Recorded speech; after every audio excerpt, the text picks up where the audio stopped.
Good morning, everyone. Good morning. We are going to start when some more people come. It's only 8 of us so far, and we have a lot more students. So we'll start a couple of minutes later today, okay? Let's give them 10 minutes, please. Okay. Thank you. Okay, no problem. Good morning.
Morning.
Hi, everyone.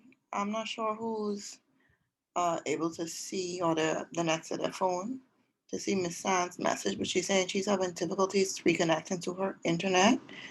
And she's, I guess she's still trying to connect. She asked somebody to let everybody else know. Thank you. Thank Okay, you. thanks. Thank you. Thank you.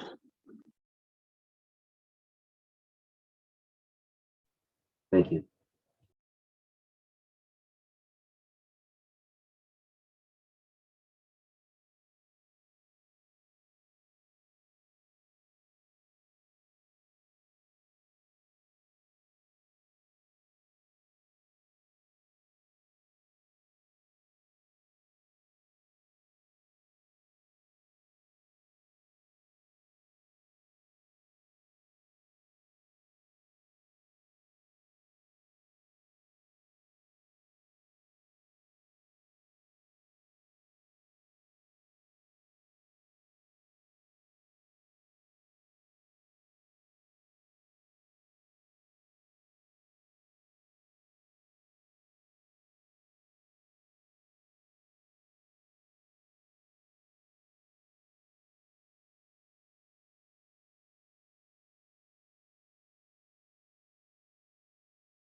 Good morning, everyone. I apologize for the late start. My phone, data, and my internet, both services provided by Alive, is freaking out.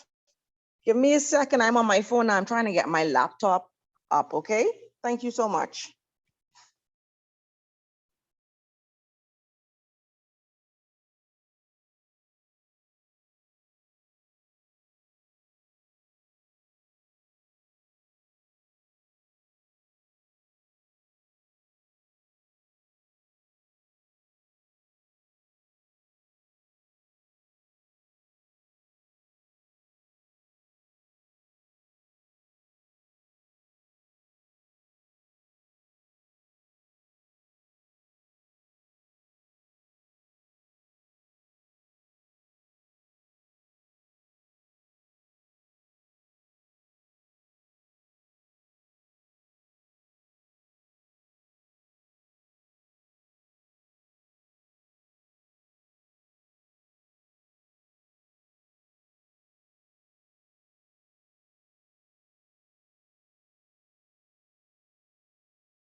Okay.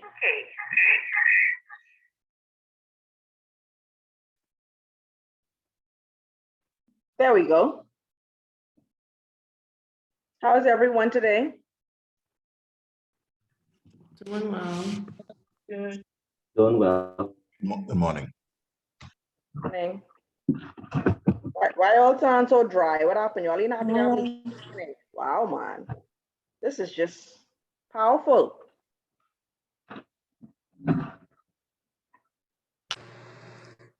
Good morning. We're doing well. Someone have a little bit of energy. I tried. Who that is? Delisa. Hi, Delisa. Hi, Miss How y'all Science. been? How's everyone? Good.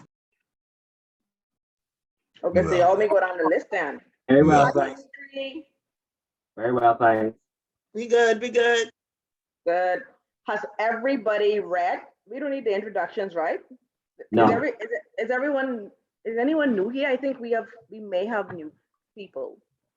The rest of y'all know me. Anyone new here who didn't do AML with the group, with this group? I think I am. I did AML, but I don't think with this group. Keisha, Yes, ma'am. you do AML with me though. Yes, I did. But this is my first class for GRC. Okay. Everybody welcome Keisha. Keisha did AML last year with me, right? Yes, ma'am. And just to mention, I am having issues. Ms. Dean is still trying to assist me with getting on the portal to access the GRC notes. So I don't have access to that as yet. You have an email, I could send it to you because I have the same issues, but I have it from my last class. So Okay, I'd if appreciate you have that. an email, Yeah. send me a direct message and I'll send it to you an email. Okay, thank you. At least unit 1. Okay. Anybody else is new to this group of students? Okay, so we're all here. So did everybody have a chance to read? Should know that's been my first question this morning. I'm not talking about Keisha. Yes. Yes. She's the only person who get away. Okay, Dimitri, so we have 2 weeks to go through this chapter, what is corporate governance, risk compliance, GRC.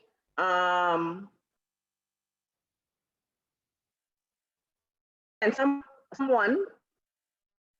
people give me a synopsis of this so we can have something to start our conversations with. As you all know, we do not read in class unless it's absolutely necessary, right? Are we all still on the page? I don't know what other lecture while I was out and about.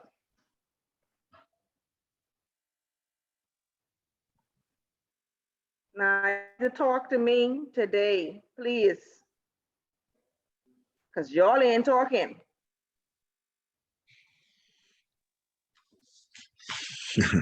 Yes, no reading. We know no reading. Read before class. Right. So Dimitri, you're giving us a synopsis? Synopsis And then will I be. ask Sam. Hi, good morning. Hi, Can you hear me? Sam. You next, okay? With the Okay, no synopsis, problem. I know you read. that don't make it remember. Oh, Lord. Okay. Dimitri, what your synopsis is, because I know you read. And then where Maria? Maria on here? I don't see her. She's right there. Okay. Maria, I'm here. I'm here. I know you read. So after Dimitri and Sam, you next. No, I didn't read. I only read some. I was trying to start these questions. Maria, man, what happened, man? What happened? I was going to start counting on you. questions and read based on what the question's asking me, to be honest. Okay. All right, but you still next. Whatever you read, you can tell us. Let's go, Dimitri. Kick this off for us. Okay, my initial scanning was I like how you put that, scanning. Like, let's don't expect too much from me, eh? no, it was like I read it, but it was like, you gotta take it all in first. But it's basically the management of the firm. GRC is the management of the firm when you amalgamate the practices of governance, risk, and compliance, because they all mesh in management. It's hard to really separate them. And the first unit went through the definition of GRC, and which was pretty straightforward. The purpose of it was, and what it aimed to achieve, and its components. It was pretty straightforward. I don't know, we don't really. I know you don't want me to read the stuff, but to me, the first part of it is straightforward. That's all I say it's straightforward to you. That's why I want you to break it down to some others who may not be as familiar with management as you are. So straightforward in which way? Okay. That's what I want from you. Okay. The practice of governance being how to effectively manage your area or the firm itself, depending on your seniority level. The responsibilities, the ability to identify and respond to risks, and develop solutions to those challenges. Yeah, that's what I got from the first part. Okay, thanks. Any, Sam, you next. Hi. Yes, 1 second, sorry.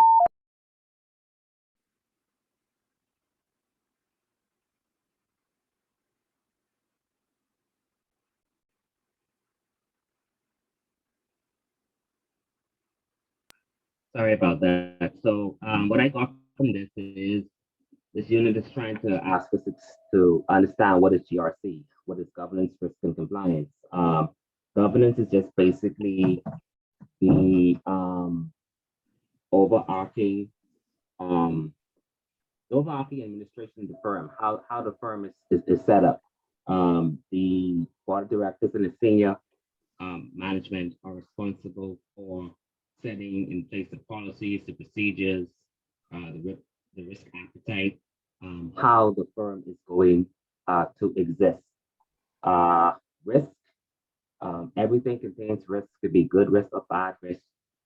Risk is just something that's inherent in most processes, and it's the firm's responsibility to manage that risk and to turn it into an opportunity and to control negative risk. Compliance is just basically following the rules, regulations set by law and the supervisory bodies. So it all comes together in determining how the firm can work in its environment, dealing with all stakeholders concerned, its customers, its employees, its supervisory bodies, et cetera, et cetera, et cetera. Cool. I totally agree. And Maria, did you get anything else from that? I was just gonna say, can I say ditto? I'm with Dimitri and Sam. That's pretty much what it is. Okay. And I totally agree. So if you break it down, GRC is generally governance, right? That's what the G for risk, like Sam said, and C is for compliance. When you talk about any organization, and this book specifically speaks to banking, finance, but there has to be order, right? So when you think about governance, you think about order. Even in your house, there's a hierarchy. In organizations, there's a hierarchy. There are the rules and the policies and the procedures. All of those things come together to make the governance of the organization what it is. Yes? You have board of directors, and you have senior management, and some organizations have mid-management.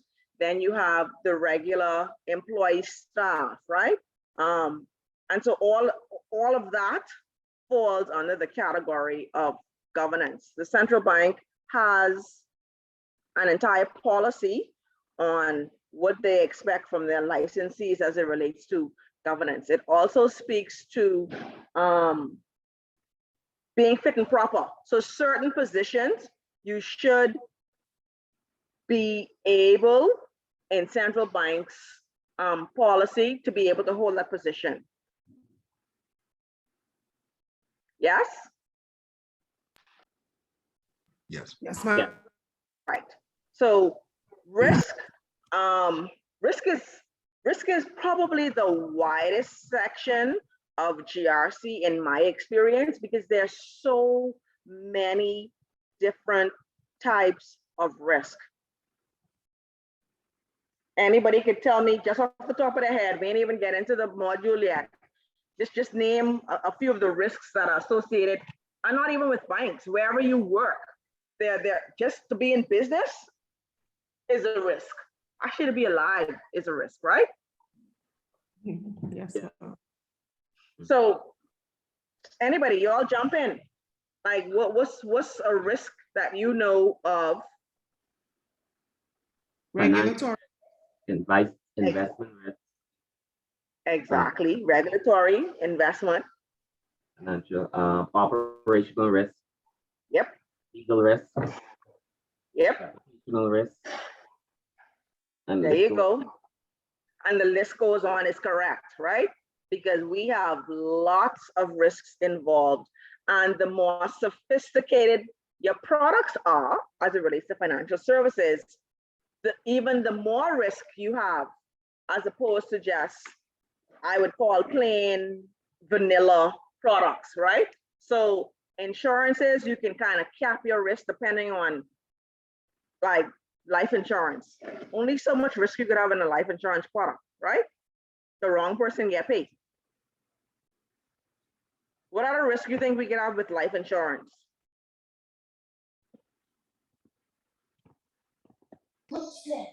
Maybe fraud. Fraud may be a risk. Right, but how? Tell me how. Hold on, Liam. Fraud. Yes. She said fraud. Okay. Probably if somebody names themselves as a beneficiary through some forgery, How? by forging somebody else's signature or On which document? on We're a talking about a life insurance now. On which, how are they going to become someone's beneficiary? On which document? probably on a power of attorney or something. Okay. What else? A will? If a person has diminished mental capacity, they can cause them to do certain things, yes? Yes. Right. I know at one point persons were buying high valued policies and then canceling it. Pass them out, right? Yeah, and the thing about it is that even though they will incur a loss, it really doesn't matter because they just wanted to clean the money. So that's also another risk in terms of which products, what type of whole life products, what type of term life products that your insurance companies offer is, if that is an option, they may exploit that as well. Jaffe, do you work at an insurance company? You sound very knowledgeable about insurance. I did at one point. I don't work in insurance anymore, but I did. When I did, I went through Lomas, so I have a basic idea of the products and services that are provided and the way that you can exploit them. Yes, ma'am. Okay, cool. I worked in an insurance company eons ago as well. So yeah, I completely agree. But it only works if it's a high value policy, because the low value ones, they take time to build up if they even hold, you know what I mean? Yes, ma'am. And that's why a lot of companies here don't offer a lot of investment life policies, because those are the highest risk of being exploited. Because you could get a $4 million policy, when you cancel that out, you're probably only getting about maybe 1.2, 1.3, but that's still a win. Right. Because you only wanted to clean that portion of it anyway. The rest of it is the cost of doing business, right? Exactly. Sanj, Hi. what about faking death? Who child? Now who that is? This Annie? No, this is Simone. Simone. Child, I know if they do that in the Bahamas, but anything possible. Maybe the officer could speak to that. I ain't sure. We got two of them on this. It's kind of hard to fake a death with our policies because well, I'm not sure if many of you are aware. The first thing most of our policies are reinsured, right? So that means that the payment for those policies isn't really coming from the insurance policy. Well, it comes from the company here, but they apply for the reinsurance to get a portion of that claim back. And in order to get that portion of claim back, there's a lot of due diligence that they have to go through to get that money from the reinsurers. So because they have to go through a lot of hoops to get their money back, they always make sure that we tick our boxes. They check the papers for the obituaries, you know, you need the death certificates and stuff. But yeah, they also check for a public record of it. It's not just are you bringing a random death certificate and we believe it? No, it has to be public knowledge. Okay. You're making sure they dead. Under the ground. Oh, cool. We have different persons here from different organizations. So does anybody else have a different type of risk that, you know, we could talk about as an example? Keisha, don't let me have to call you. Ms. Sands. I just saying. You Well, know, this thing is work. I pretty much named off, you know, the regulatory risk, No. I said an example which is from one of the, where you work. I would say those are the two that are mostly associated with my industry, which is gaming. Right. So how people, how do you, I've been in gaming, so I understand the background, but how do, for the class benefit, tell us what is a risk? What are some of the risks that you see and how are they mitigated? Or what can be done to mitigate? Okay, so with the, let me just do the regulatory and the reputational risk in one, if I can do that. Basically, in general, if we don't follow the regulators' guidelines, which happens sometimes, we pretty much run the risk of, you know, kind of the reputational risk. I'm just trying to choose my words carefully here. Please do. We run the reputational risk. I guess kind of being blacklisted, you know, but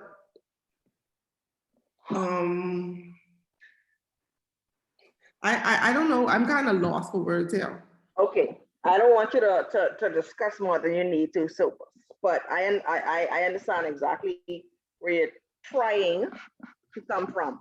And then the C is for compliance. Now, everybody who has done the AML portion already, you all have some idea of what compliance is, right? Yes. But only Keisha answering me. What happened? I said yes. Yes. So this particular this semester is going to be, let me put you on guard now. It's very different from AML. I enjoy it because there are 3 distinct prongs on which this syllabus is built, right?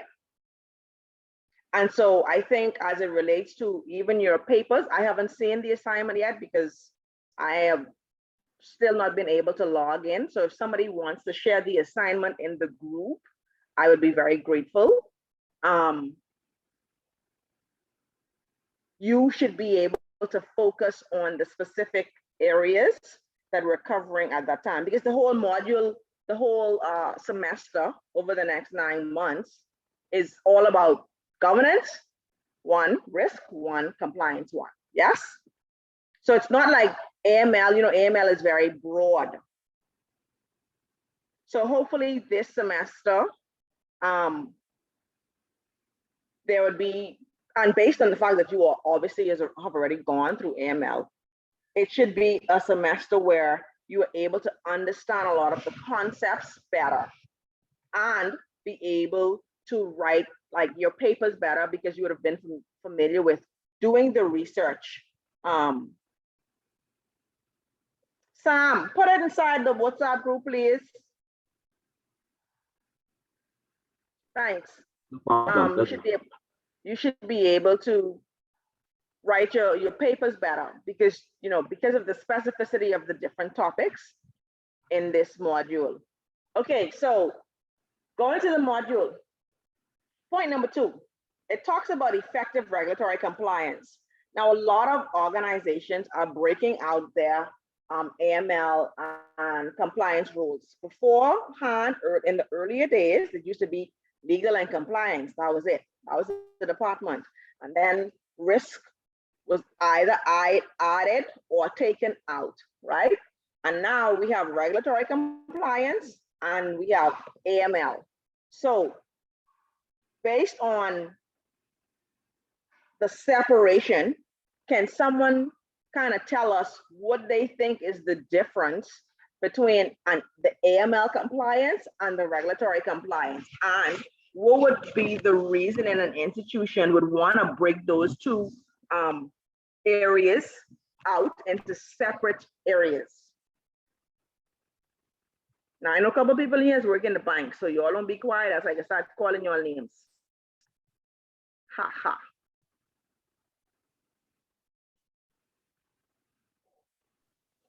Okay, you were saying what's the difference between the AML compliance and the Regulatory, and why would banks break them out, or like separate them?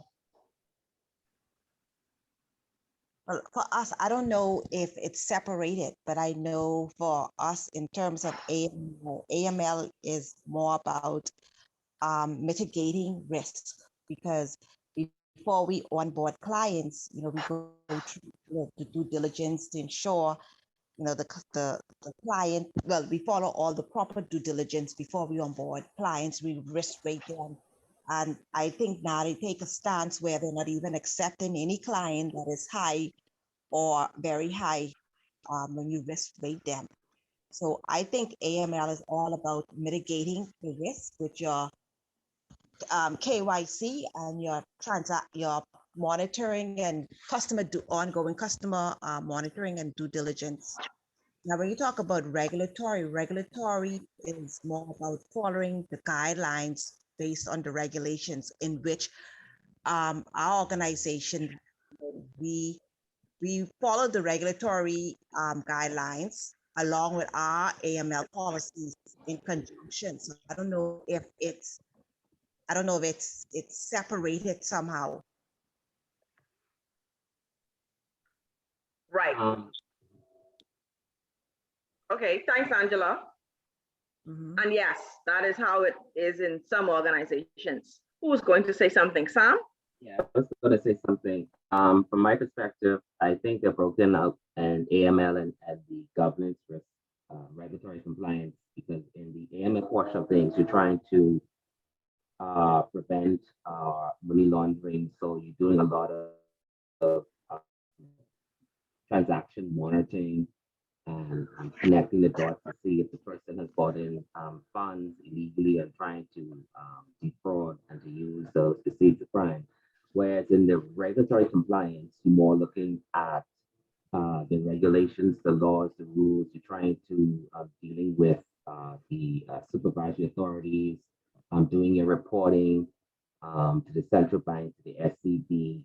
So with that one, to me, regulatory is more technocrat and AML is more hands-on. So they kind of like separate those so that the technicians can deal with the transactions and the regulatory compliance to stay abreast of all of the regulations, laws, rules that are constantly changing and evolving. Yeah, but we do that as well, but we don't have a separate area. So our compliance person does all of it, basically. So we don't have our unit, our trust company is small, and so we have a compliance team who deals with all of that. So it's not really, so AML and regulatory, I think is sort of together. It's not total separation. Right, and in smaller institutions, Angela, that is what happens. But in the larger banks, yeah, they break them out for the same reason Sam noted. They allow the technocrats, all of the people that have that technical knowledge with all of the, dealing with the SCB, CDB, all of the regulatory things, they allow them to do that. Right. I agree with you. I agree. And then the more hands-on work, like you said, the monitoring and all of that is done by another set of team. But in the small institutions, that one person got to do everything. Exactly. Or the two people, whoever your team, your team is responsible for everything because the organization is a smaller one. Yes.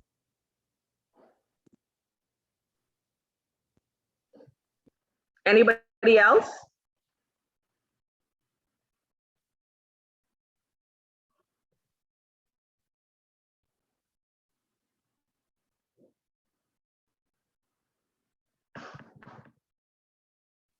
You're quiet today. What happened? Y'all ain't ready to come back to class A?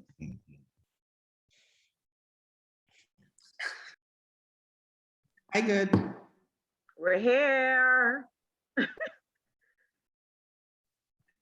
So I'm following the module, and the module is speaking to some of the things that we would have already touched with the components of GRC and how it's broken out. And like I said, for me, this was when I did this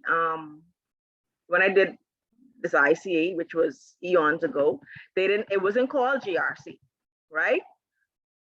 But now that it's GRC, I think my students understand it better because, as you can see, and they have it clearly defined in section 2, where they've broken 2.2, they've broken it out into governance that we talked about, risk, and the compliance areas. So that should definitely help you going forward with understanding the material.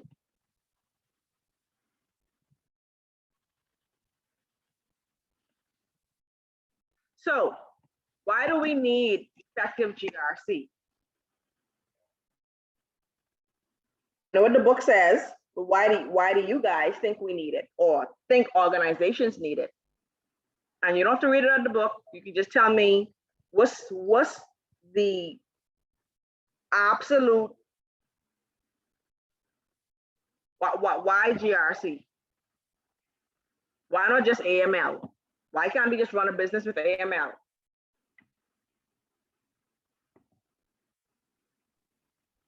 I think from my perspective, without GRC, your business is going to collapse because if the board of directors and senior management don't set the terms of how the company is going to operate, how it's governance structure is set up, how it's going to manage and maintain risk and comply with compliance, it's going to find itself in a situation where it's not going to last long. It's going to fall into a bad state with its supervisory bodies and its other stakeholders. Right. Anyone else?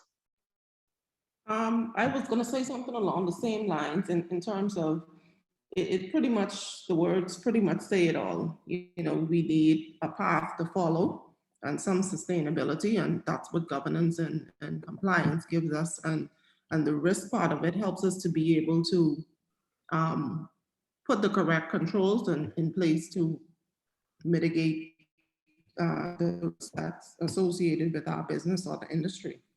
Agreed.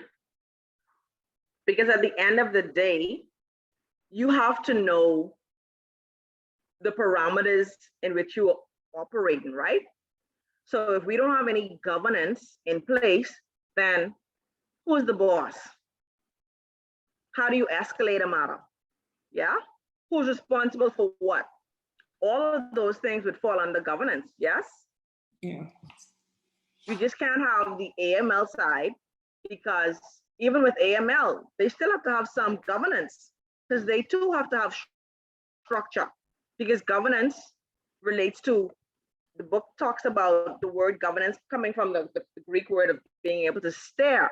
You need a path. You need the ability to know what you're doing, know what you want to do, and know how you're going to get to where you want to go. And it has to have structure.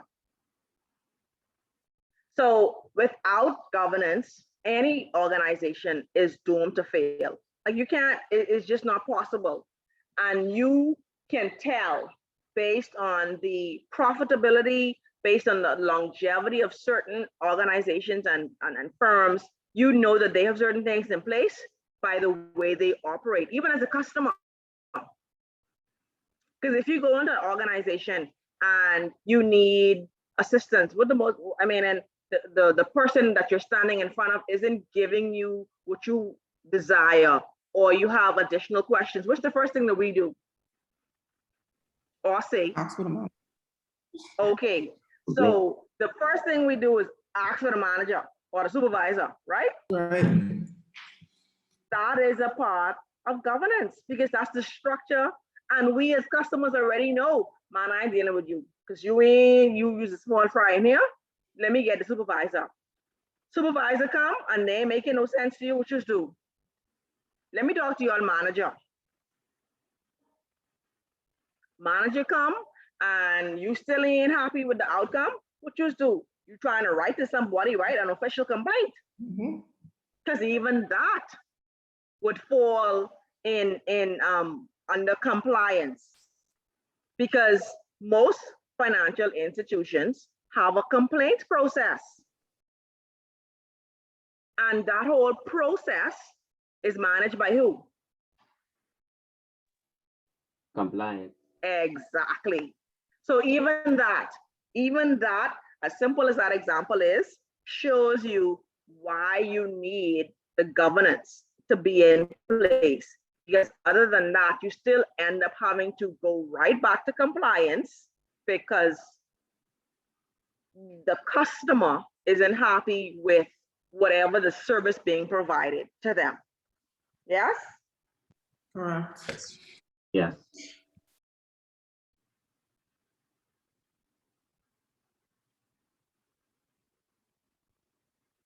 So a lot of this first module, and we have 2 weeks to go through it. So I'm not sure we're going to need 6 full hours, but we can discuss if you don't understand and go back over things. We talk a lot in AML when we first started AML about culture. Does anybody remember those conversations? Yes, yeah. Well, that's only Keisha and Shane in my class from last year. What about y'all who I talked to earlier this year? Absolutely. Culture. Y'all remember culture? Yes. Right. So if you go on page 10, we're on page 10 now, you see what this page is discussing? Risk culture, compliance culture, governance culture. Yes? And a culture of a firm speaks volumes, right? Because you can almost tell when you go into a bank, a trust company, any organization, what the culture is just based on the people that are serving you. Yes? Yes, correct. You ever walk into a place and like, oh my God, y'all don't even want to be here because of the behavior, right? Right. Yeah. And then some places you do business with, they're a little shady, and then you say, boy, listen, I mind doing business with them because they're a little shady. I can get away with some things. What does that say? The compliance culture isn't strong. Right? I mean, I know y'all ain't shady or not. I just saying as an example. And then from a governance perspective, you would know if the firm has a very good governance culture in place just based on how the firm is run. Some organizations you deal with, you walk away thinking, I don't mind dealing with them again. Or I'm going to be a customer for life. That don't just happen overnight, right? A culture has been created in that organization that allows everything that the board puts in place, that senior management has been tasked to do, and that management has been tasked to oversee. You know when things are operating the way they should, and you also know you can tie that back to good culture because the culture is embedded in the organization. I don't care how much people talk about certain things. Culture is more than talk. Culture is what we do, right? Yes, yes. If Yeah. we're not doing what we're supposed to be doing, then we don't have effective cultures. We don't have strong cultures. And it has to be consistent. How many people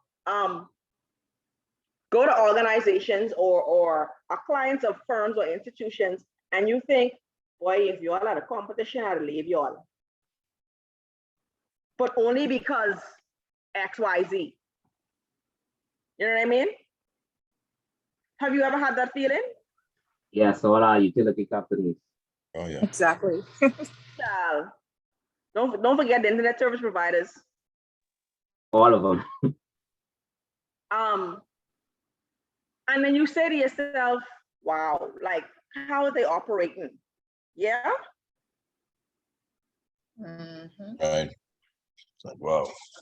And there is longevity to the poor service. And you think, if I had an option, I would never use your service. Because it's inconsistent, and it's always been inconsistent.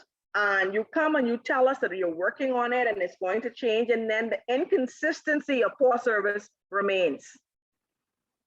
So how do you think the culture is in those organizations? Yeah. What is your feeling? What do you get when you interact with companies and the service has been forever poor?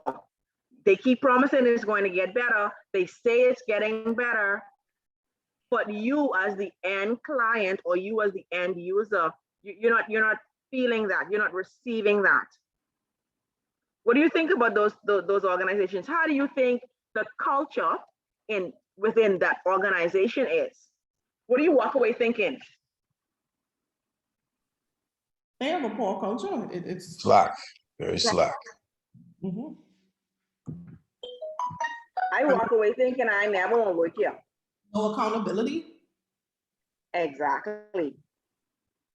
Management doesn't care. Senior management owners doesn't care at all. With slack culture.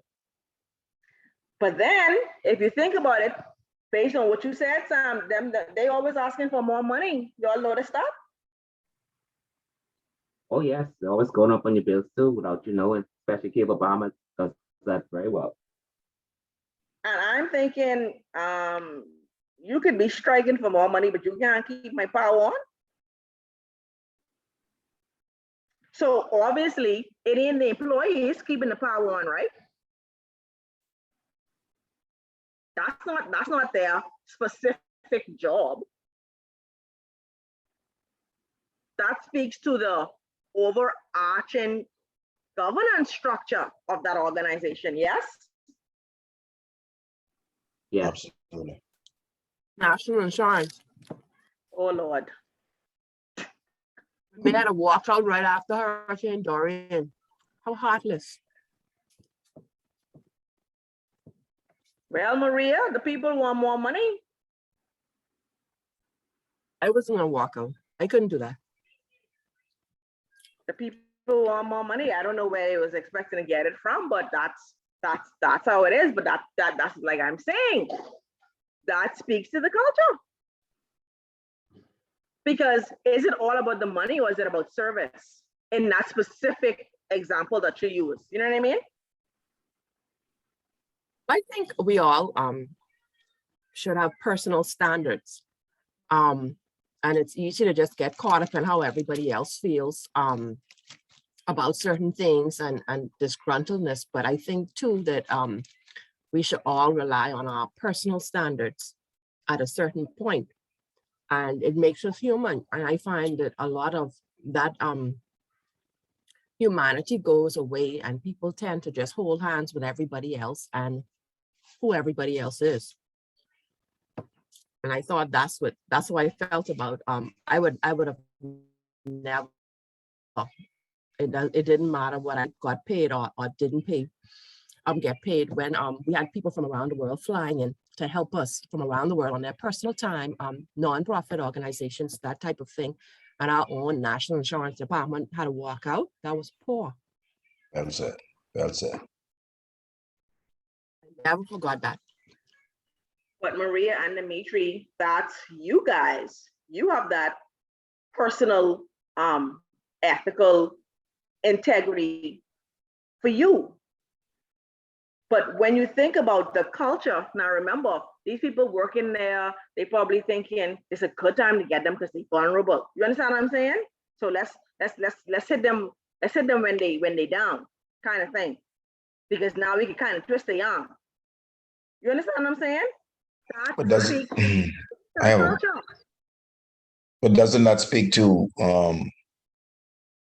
what exactly has, because this is a question I'm asking here, what has management been selling them for 4 decades in terms of leadership and providing an atmosphere of wanting to produce service before self? And I'm sure, you know, I don't know what type of memos they put out, I don't know what's said in their group meetings, but you know, that culture, you know, culture is developed, good or bad, is developed.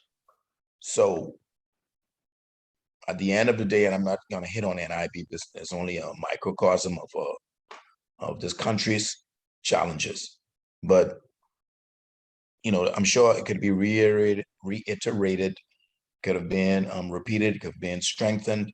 Now, this is what we do. You sell a view, and you live by it. You know, you promote it, and you're consistent with it. But obviously, that hasn't been done in 4 decades for an essential service to just want to shut down at a pivotal time. It's just, and like I say, I'm not going to hit them because there are other entities that have done that, and so it just speaks to what's being practiced over decades. And that didn't just happen. And I agree with you, and that is why I'm saying you, as a customer of that specific entity and all the others to which you are referring, you know that didn't just happen overnight. And so for me, that's what I'm saying. They're thinking, okay, you know what? Y'all been promising us all these things for however long, whatever it is. Y'all ain't give it to us when y'all say y'all can give it to us. Y'all ain't do what y'all supposed to do. So now that you're in a vulnerable position, let me see if I can get what you keep telling me I'm gonna get, right? And like Maria said, that's just the humanity coming out in us or in them. And whilst we may not agree, they may have had in their minds justification for doing it. You may not do it, I may not do it, but that doesn't mean that it's not doable because of the humanity that is on the inside of all of us. Right? So if we put ourselves for a second in their positions based on what you've said, Dimitri, you may do the same thing. Like, boy, I'm tired of y'all promising me this, and y'all have been saying this, and y'all have been saying that, and y'all ain't doing it. Which then again speaks to the culture. That's a culture of deception, is it not? Yeah. Yes. Amongst other things, yeah, it is. Agreed, but I mean, deception is obviously one of those things, because if management continues to promise you as an employee certain things, right, certain benefits, certain rights, and you're not getting it over a period of time, you're going to become disgruntled. I don't care how good of a person you are, you're going to become disgruntled. That is just like us as clients and customers of different banks and organizations. You have an expectation. When you go and you're paying your money, you expect a certain level of service. When you don't get it, then Houston, we have a problem, right? Yeah, correct. Absolutely. But the Right. word that keeps popping up in this module, not to cut you off, but the word that keeps popping up in this module, and I realize it's just personal decision, but integrity keeps coming up. It keeps coming up. And it's up to management to sell that, you have to sell it. You got to sell it. That's very key. Through all my readings, everything I've researched with GRC, that word keeps coming up. Integrity, integrity, integrity. But can management sell integrity? Let's talk about that. Yes, they can. Yes, they can. I don't know. I think either a person has integrity or they don't. You can try to encourage or steer people in that direction, but if they don't have that, they don't have that. That's how I feel. Anybody else want to weigh in? I have I some think comments that as well. yeah, I agree with the lady who was just talking. I think we can't, I don't know if companies have time to build people and build character. I think it's on the human resources departments to ask the right questions during interviews, or the entire interview process has to be designed to pull out what HR needs to see based on what the company's culture would like to be before you hire anybody.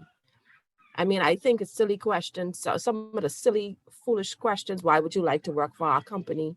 And all of that. I think some of the questions people ask in interviews are, I think the whole interview process should be revamped so you can pull out and see exactly who you're dealing with before you even hire them. So I think it starts at a certain point. I don't think companies have time to build character.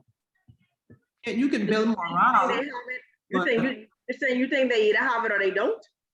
Yeah, I I think, think you yeah, either I have agree. integrity or you don't. That's something that is personal to a person, a characteristic of a person. So the company can build the morale, as someone was mentioning. But integrity is either you have it or you don't. I totally agree. Do you have like- integrity? Companies now looking for integrity to do jobs. So that's why Okay. they go through a process of doing background checks. They do this, they do that, they do everything before they even onboard you. But Angela, to your point, I mean, and people could flam, I know, I agree. People get flam, but Some people are lifetime flammers. They could get through interviews and all of that very, very, very well. And then eventually stands when they're put in situations. Because have your controls in place, your internal controls in place. But controls don't control people. no, Mr. Ans, when they're put in situations just like was mentioned, then that's when their true colors would come out, because only they can, Because you push them though. You push their backs against the wall. yeah, they could Right. flam interview, but they can't flam their way through life forever. At some point, their true colors will show. Agreed. But so Dimitri, so jump in here and try to explain, because I think I understand what you're trying to say in terms of companies doing certain things, but I also agree that integrity is within, it's intrinsic. Yes. But I also believe that companies can find a way, like Maria said, they probably don't have time, but they can find a way to help you, because you can build character. You can build character. It We do it with starts our at children. it starts at the top, example setting. I wanted everyone to talk, and then it starts with example setting from the highest levels. That's very important. Persons often follow what they see, and then to reinforce these things, there are consequences. As part of the disciplinary. Discipline is often seen as punishment, but discipline is an enforcer. It's something that forges persons in their decision making in certain directions, and that develops character. And persons in hindsight say, hey, I shouldn't walk in that direction because it caused me to fall down. I'm going to walk in the next direction. It's a process, and I understand the concept that character comes from within, integrity is from within. But I'm going to tell you this right now. If somebody is I'm setting an example. If someone with character is experiencing a financial challenge and they have access to funds, I don't care how much character they have. If it's 0.00001 millisecond, they're going to think, well, you know something, this is tough. This is a tough decision. This money is passing across my hands. However, a mixture of character and consequence will determine their decision. And the consequences are developed through the culture of that organization. You know, if you know you're wrong, then your feet are held to the fire at whatever level you're at. But I think in a lot of organizations, especially these government departments, when persons do not see consequences at whatever level, it starts to deteriorate the culture, the positive culture. And that's all I'm gonna say on that. That's my 5 cents. Yeah, I think it goes back to that. How did these people get these jobs too? Did you get your job on your own merit? Did you apply? Were you qualified? Did you know somebody that got you this job too? You know, so, and then as well, the tone is set at the top. I agree with that to a certain extent, but then you have the bad apples that always say, well, they could behave like that. I'll be like that because they're getting paid. I ain't getting paid that kind of money. So, I mean, we could talk about this all day, why people don't do what they're supposed to do. But, you know, you have some people who have an attitude that, yeah, you're trying to set a tone at the top, but you could have all of this positive attitude and all of this get up and go because you're getting paid to feel that way. So, I mean, it could go anyway. But a lot of the government, like, there are no consequences, it seems. I don't know anybody who gets fired from government. I don't think I've ever heard anybody. I don't know anybody who's ever gotten fired from government. There's no consequences. It's just a bad attitude in general for most. And it's almost like a thrill and a treat to get good customer service at a government office. Okay, so I'm going to be devil's advocate and I'm going to throw this out. So how come private sector, we all come from the same Bahamian society, how come we behave differently in private sector than we behave in government? Because it's the same pool of people, right? There's accountability and Yeah, consequences. the consequences are different.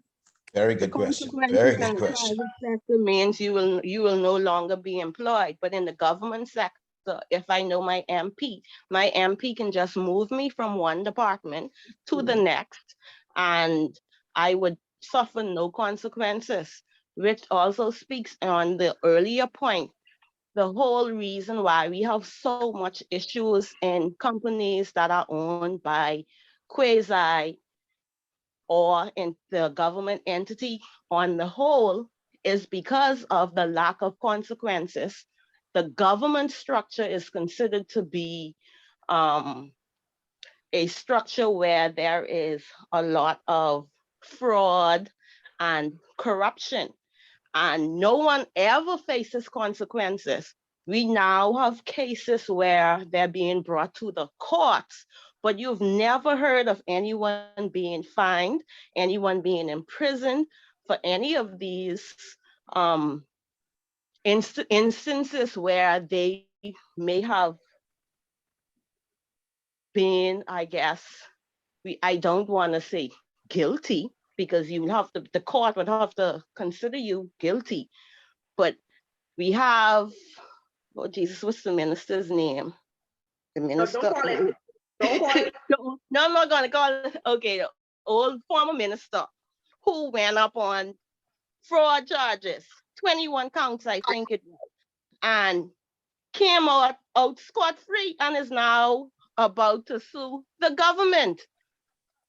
You were in government and your integrity was being questioned because of the fact that certain, I guess, missteps took place. You were able to be freed out here free. Now you want to come back at the same institution that you used to your advantage. But Elizabeth, but what you're actually speaking to though is the fact that there is no governance in the government. That's what you're saying? And that trickles into all of the other networks tied to them. That's So- why we have all these issues. All of the strikes are always quasi because of the fact that they are aware that the government owns part shares of them. So they create a ruckus. Why is it that places like Cable Bahamas that aren't owned fully by the government, why don't we have issues there? Why we don't have issues in the private banks? And we know that there's a lot of internal issues, especially when it comes to pay. We don't have strikes because we know once there's a strike, you will be striked out the door. But in government, I strike, I go slow, or I accept a bribe in order to put some paperwork through, because we have issues in the banking system where you would see persons who aren't even born here. They don't even own property. All of a sudden, they come to you and apply for an account, and their passport is that of the Islam nation. And 5 years later, they show up with the passport of a Bahamian. How is that possible? Because we know that there's supposed to be processes and procedures that are to be followed before someone can qualify for Bahamian citizenship. But a few dollars under the table gets you all sorts of rights and accesses, especially being that of a non-Bahamian. But here again, Elizabeth, Mhm. like Dimitri said, and like all of us are saying, this speaks to the fact of the Bahamian culture, number one, the lack of governance in government, and the lack of accountability. Because like I was saying, okay, so you work wherever it is that you work, I work wherever it is I work, but we both work in private sector. How come we don't do, apart from the consequences, because we all grown up pretty much in the same culture. We know the Bahamas has a culture of, for the most part, we're kind of laid back, we're kind of lackadaisical, we at sometimes, you know, so we're blaming the government, and we're talking about their lack of governance, but they come from us, is what I'm saying. And we come from them. So how is it, and based on what Dimitri said, obviously, organizations do have a part to play, because you don't carry on the same way in private as you do in public. Absolutely. And that's Dimitri's point. Absolutely. That's his point. Right, Dimitri? Absolutely. Absolutely. Because like you said, Elizabeth, the behaviors have consequences, and Dimitri said the same thing. And so governance, risk, and compliance should be spread across every sphere of the country, but obviously it's not. It looks as though, it appears as though only private sector has these things in place and the public sector doesn't. But the reality of it is, on paper, they have governance structures. Believe me. Now, to say they're being followed, no, is anybody's guess, right? But every organization in this country has a governance process in place, all of them. And that is why we are where we are as a society. But we can see the microcosms in society, that the pockets of places where, hey, that don't work like that here. So because there are consequences here in the private sector, and you can't get away with as much here in this job, and you could do X, Y, and Z and get away with it over there, then more people will want to work over there. But don't complain about your pay.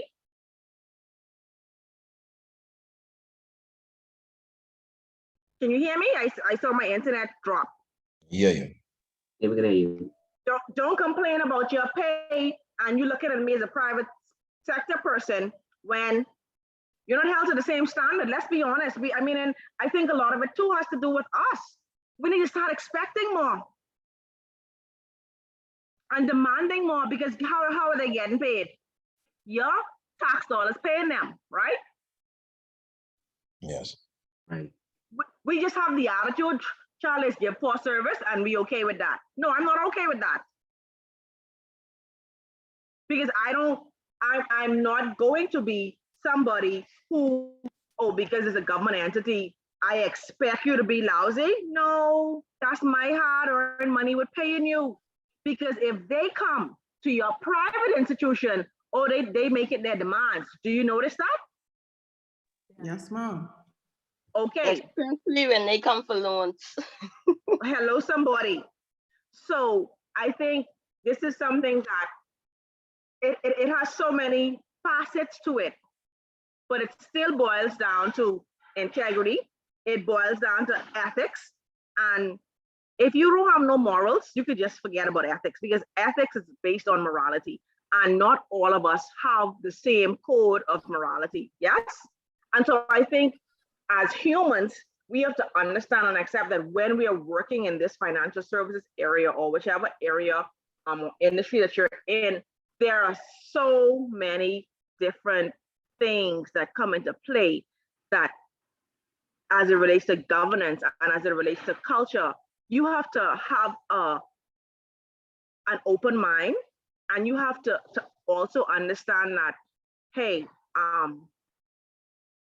it's not a level playing field. The expectation is different. And you get what you expect, right? And you get what you pay for.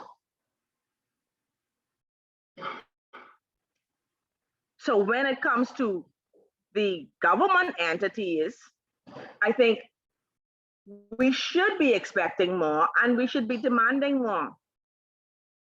But there's nothing that we can do about it if they don't do it. But when it comes to our entities, we know what the consequences are. So we do what is necessary for us to keep our jobs, right? Yes. Yeah. Oh, yeah. So we're going to move to 3.1, which is the consumer conduct, which is, we just kind of, this is a nice segue into that. When customers come into banks, some of you work in banks, some of you work in, well, most of you work where you have clients, right, or end clients, except our two law enforcement people who, all us is your clients. We have an expectation that I'm either banking with you or I'm paying for a service with you. There is an expectation. And if you don't give me what I expect, my behavior is going to mirror what I receive. Yes? Yeah. Now, with the law enforcement, they only usually come to you when you done misbehave. Because generally speaking, you don't have that type of interaction with law enforcement. If you're behaving well, you might see them, a band playing at an event or whatever, but the interaction is limited to end users and customers because the roles are different in society. Yes? But for those of us that work in organizations that have clients, you know how upset you can get when a customer comes in there and you know you're right and they wrong, but you still have to act as though they're right because the customer is always Right. Supposed to be exactly. right. But now we all know in reality that's not necessarily true, is it? No way. No, No, it's it's not. not. No, it's not. Not in the Bahamas. Exactly, because we carry on bad in the Bahamas, even when we wrong.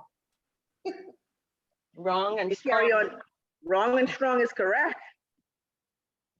And so when you're talking about conduct, you have to think about how not only the conduct of the organization, but how the conduct of the employees of the organization cause the conduct of its clients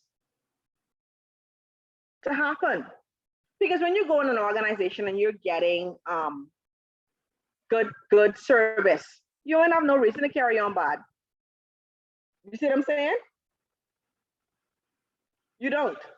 Generally speaking, you happy with what they're offering, and they're happy to be giving it to you, and the relationship is fine. But then there are times when firms don't really behave in the best interests of its clients. What happens then?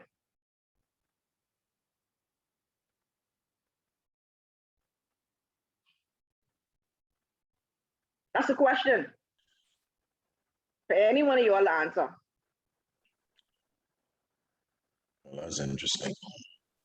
Repeat the question, Ms. Hans, please. What happens when firms don't always act in the best interest of their clients? Because we always talking about our clients carrying on bad, right? What about when firms make decisions that is not in the best interest of their clients, that actually suit them?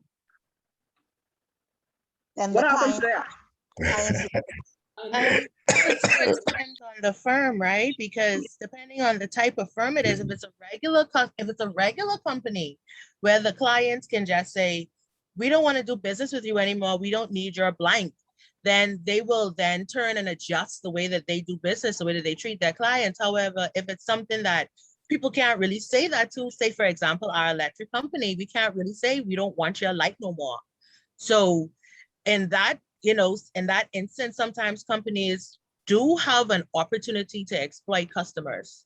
If you can actually say that to the company, because you can go solar, sweetie, and you just tie to the grid. Well, yeah, that was an example, but I mean, there are certain products and services that you tend to see that happening, like the customer exploitation happening a lot more than other companies. True. What about when banks do it? When banks do it, life goes on, because we do have a bank now where the poorest person can't retrieve a $20 bill from their ATM machine. Well said. I'm gonna need you all to stop being shady this morning, please. Thanks. They're not even paying interest on deposit accounts. Basically, they're telling you as a client who's been with them for years, we don't need you. We want the more higher end clientele. Now, Absolutely. if that's what you want, then you should actually just contact your clients and let them know, well, we are moving, changing the way we do things, and we can no longer accommodate you. But they're making it seem as if you have the choice to leave, when they're literally pushing you out, because if your account balance is not 100,000 or more, we don't want you. But we as society, we do. We go on Facebook, we go on Knowles, and we rant and we rave, but we don't actually do anything about it, and we have the power to do so. And so what power do you have to do something about it? Take your business away? Well, they're not losing when they take, when they're not really losing when they take the business away, because they tax your little dollars that you have there regardless. They're not giving you anything, and they're taking everything back. I can give you an example. I had a debit card with this particular bank, and I no longer used their services, but I had a subscription that I forgot to transfer to my new account. And every single attempt for the subscription, I was faced with a charge of $1.12 until it got to the amount of $200+. Now, why should I pay you for a service that I didn't really use? Why? And so if I were to just blindly go back and put some funds on the account, I would be mad, because I would like to know, where did my $200+ go? And then you're going to tell me, oh, you had some declined transactions. Why are you charging me for a transaction that declined? It was not successful. It makes no sense. And then you have instances where fraud happens on your account. and you are aware that it's fraud, you're telling me that I have 30 days to contact you concerning a fraud that internally you were aware occurred. And now I have to take you to court to get my money?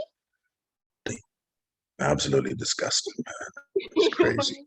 And these are only happening at banks that are internationally owned, not the Okay. local ones. Okay, Absolutely. but to that bank's defense, right?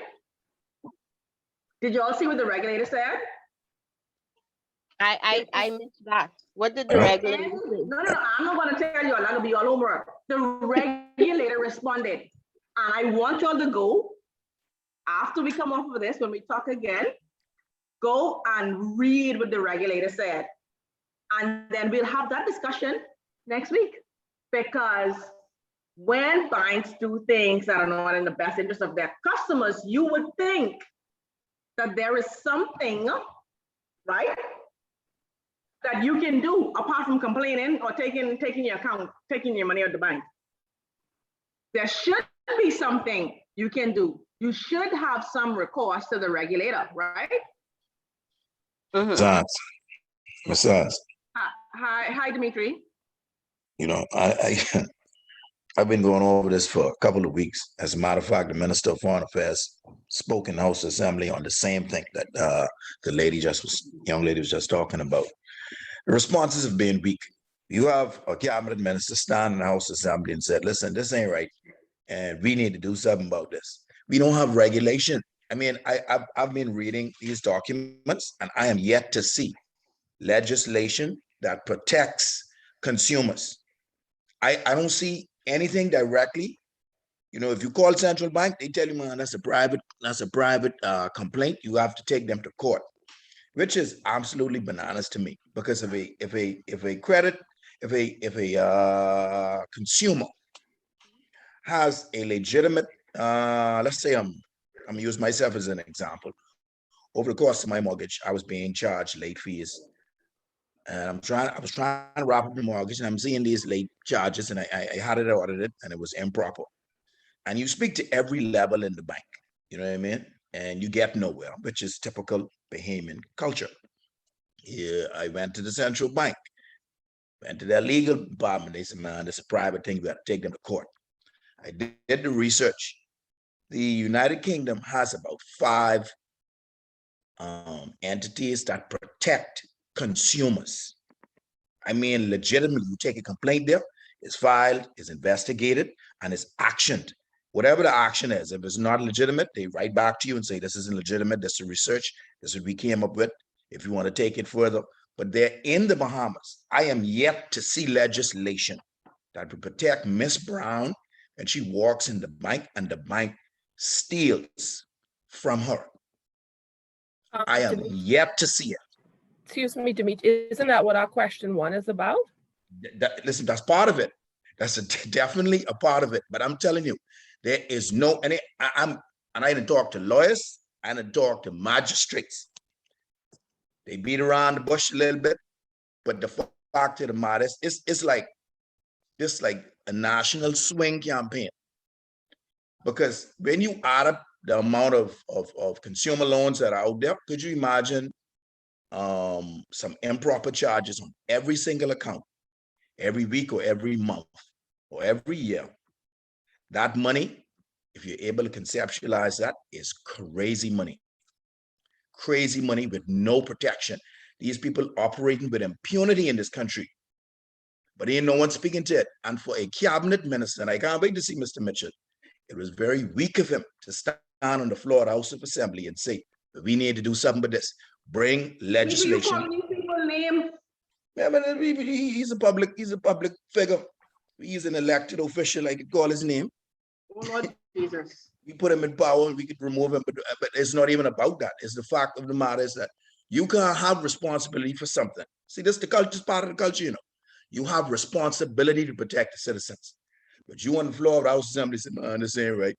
You know, you can't withdraw 20, this ain't right. And then act. Don't talk about it. Act. Act. Where's his integrity? Yeah, Makes I no would. kind of sense. Yeah.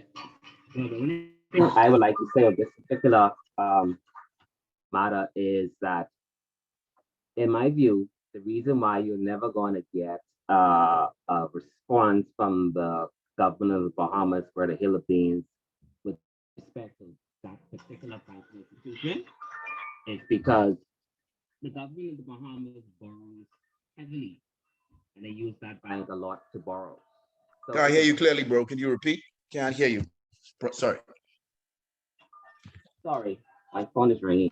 I'm saying the reason why we probably have a lot of weak responses from this particular on this particular bank is because the government of the Commonwealth of the Bahamas uses this bank to borrow. So if you have a situation where the government borrows very heavily, they float all the government salaries and everything of that nature, then the government is going to be tiptoeing around that particular entity because it doesn't want to assist the entity that it borrows from heavily. So that's one of the issues that we have with that particular bank we're mentioning in this question. So the question becomes, should the government be so tied to particular banking institutions that when it comes time to perform customer service for its clients, i.e. the citizens of the Commonwealth of Bahamas, it is more able to do so because it's not so hand in hand to any particular banking institution.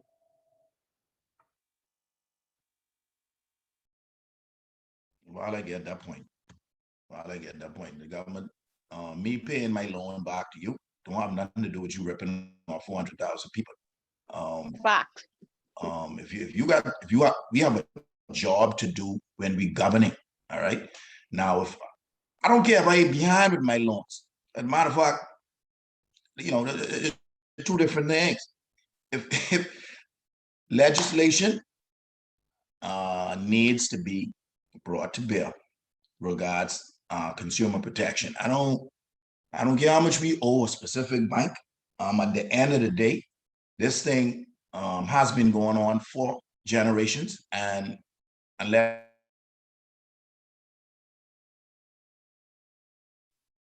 a group dictating to a nation, it don't add up to me. It doesn't add up because of a loan or because of a debt. Sometimes you got to take the punch. If someone gonna swing a punch at you, take the punch, and then you come back. And you come back in the form of legislation, because I'm sure if we regulate this thing, then what debt we owe would be irrelevant.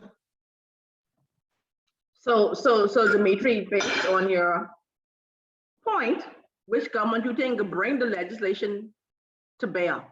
Well, the Bahamian government, I think it's up to Bahamians to do it, and I always tell my friends that politics lasts for a season, but we all have to live day to day, year to year, decade to decade, generation to generation.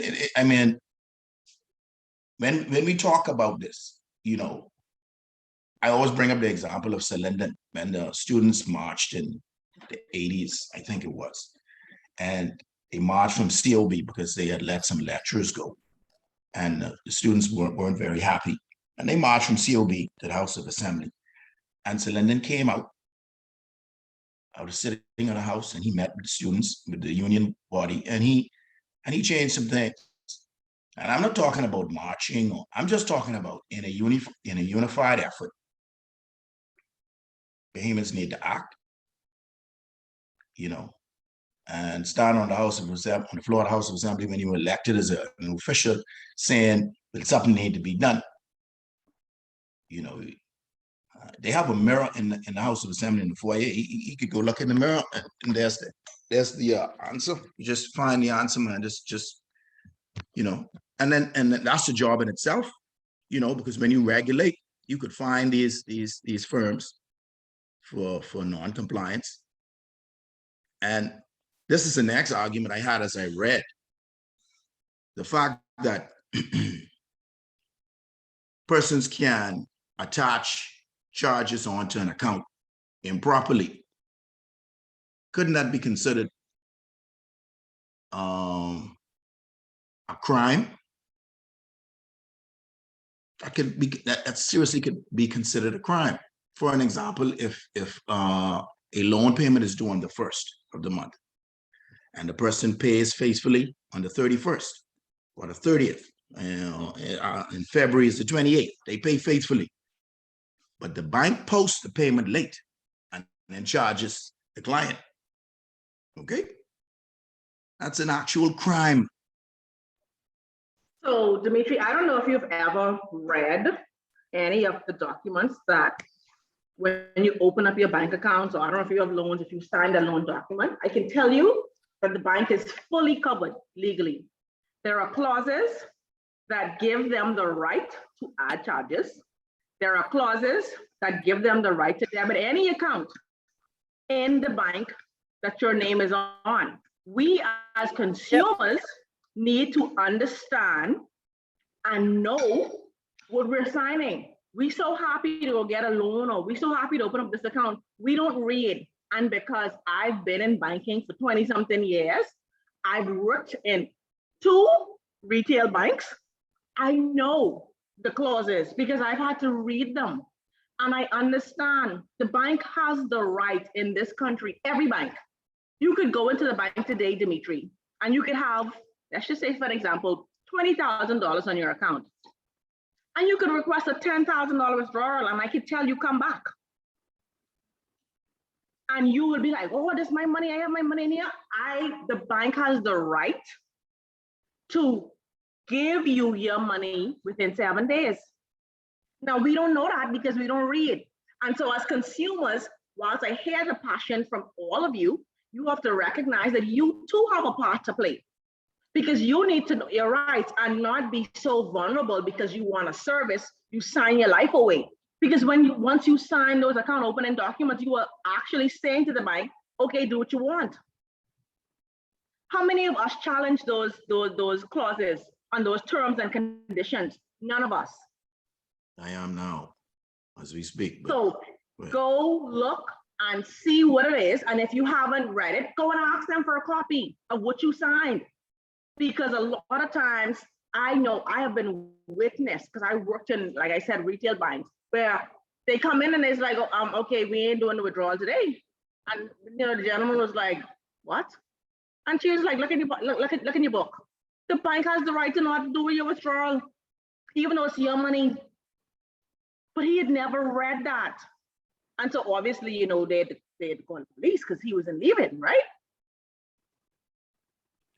But as a consumer, you have to know what it is that you are getting yourself into. And I feel that because the Bahamas is so small in nature and we have such limited providers, we kind of don't have much options. But like you were saying in the UK, there are so many options. You don't have to go with a bank that has that type of terms and conditions in place. You could dictate what you want. Like even insurance companies in the States now, you just pay for what you want, right? And you're in this whole big lump sum that covers everything, half of the things you don't use. So consumers have to get more savvy. Consumers have to start agitating for more, because honestly, we cannot leave it up to the government to do it for us. And to be united and to get all of us on a united front is going to take an act of God. Because Bahamian people will talk for the most part, but when it comes to action, they can say, Charlie, they ain't gonna victimize me, or Charlie ain't gonna take my little couple dollars on the bank, or Charlie ain't gonna cause me don't have no banking relationship, or whatever. So whilst I hear the passion in your voice and I get it, it's not as simple as it seems. It's simple to do, but it's not as simple to achieve is what I need to say. Because the powers to be ain't gonna bring it to bear. And people like us, is only a few of us who are going to be willing to stand up and do something. And the wealthy people don't really care about certain things because it ain't really affecting them, right? So let's think about the people who, what Elizabeth talked about, the people who are affected, the people who can't get the $20, right? How many of them do you know who are willing to stand and fight for something like that to be reversed, a decision? Not many. They can make noise, but they ain't gonna stand up and do nothing about it. And because, like you say, we don't have the legislation, we don't have the bodies in place, the regulatory bodies in place for us to take our complaints to, we have to understand the market in which we operate. Now, I can tell you for a fact that the central bank recognizes that consumers do not have a voice. And so they have created what they call the Office of the Ombudsman. They've hired an ombudsman, and an ombudsman is somebody that negotiates, mediates, almost like an arbitrator. And that person is going to be someone that can bring specific complaints about central banks licensees to them and have it mediated. Obviously, it's just gone into place, so you have to give them some time to get it up and running. But trust me, the central bank is well aware. They're well aware, but because there's no legislation in place, then there's little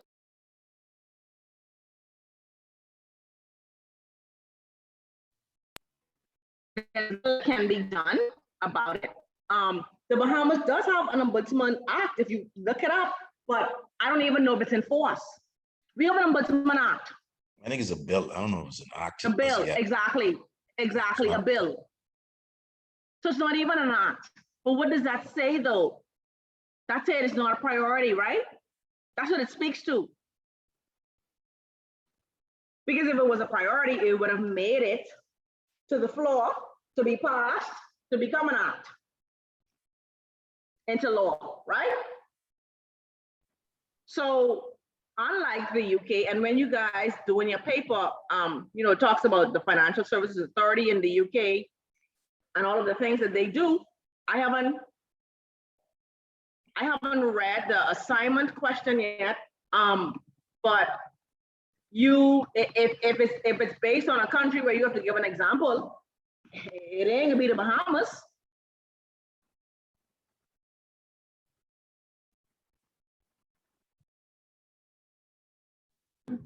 It won't. Yeah, because speaking about the questions, just taking a look at them and look at these 5 questions more seem geared towards you putting yourself as the regulator and answering from that standpoint. And so I was looking at these and like, yeah, we really don't have much that I know of regulatory actions that happen that we all generally would know of. That's the difficulties I would see in looking at these questions. Most of the questions, because I'm just coming back in, I was supposed to have been done with GRC a year ago. Most of the questions, the Bahamas never really has an example that we could use, like a strong example. Very And what perspective are you saying that from, Elizabeth? Because I've been teaching GRC AML for the last. I'm speaking in perspective to typologies where action was actually taken. We barely have any. 5 years. You know, When it's like examples we can use. We all in my 5 years of teaching, there's been very few questions like I haven't read the question, but based on what Sam has said, there have been very few questions like that. Now you have to probably dig for the information because you may not know, but it doesn't necessarily mean it's not there.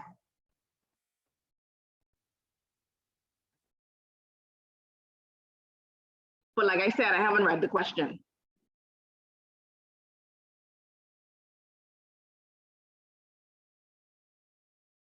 Speaking about the question, do you want us to read the question so we could kind of discuss it? If this is about, and if conduct is a big part of it, not discuss it now, but at least see what the question is, because I think on November 20th, you should have, that week you have some, I think, assignment preparation. When is the assignment due?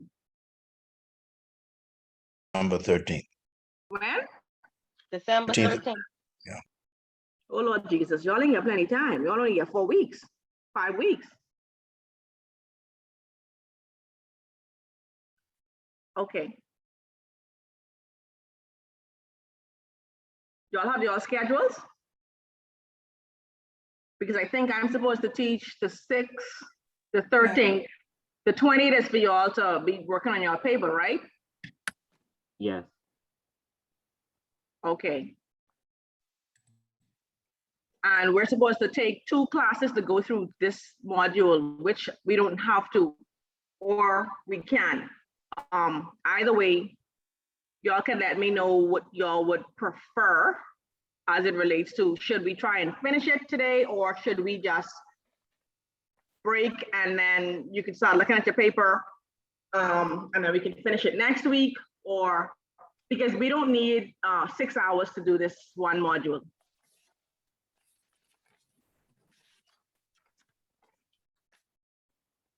So I'm open, I mean, during this time for y'all to let me. The options again? We can Sorry, finish this Sorry, I muted my mic. let's finish this chapter and then we go start with the paper next week. Okay, start with the paper for y'all, or start with the paper from a class perspective, because actually next week I'm traveling. So I was going to have y'all class start a bit later anyway, but we could, now that you brought it up, Annie, let's discuss it now. So I'm traveling next week. So if you guys want, we can do, if we finish this module now, we can do an hour or so to discuss, because when you're doing a paper preparation, as you can tell, I'm not teaching that week, right? Yes, yes. Okay. Right. So I don't know if y'all want to take next week to kind of work on your papers, and then when we come back, I mean, we could have the discussion in the group. Everybody's in the group? Yes, ma'am. Because that's the easiest way for us to communicate.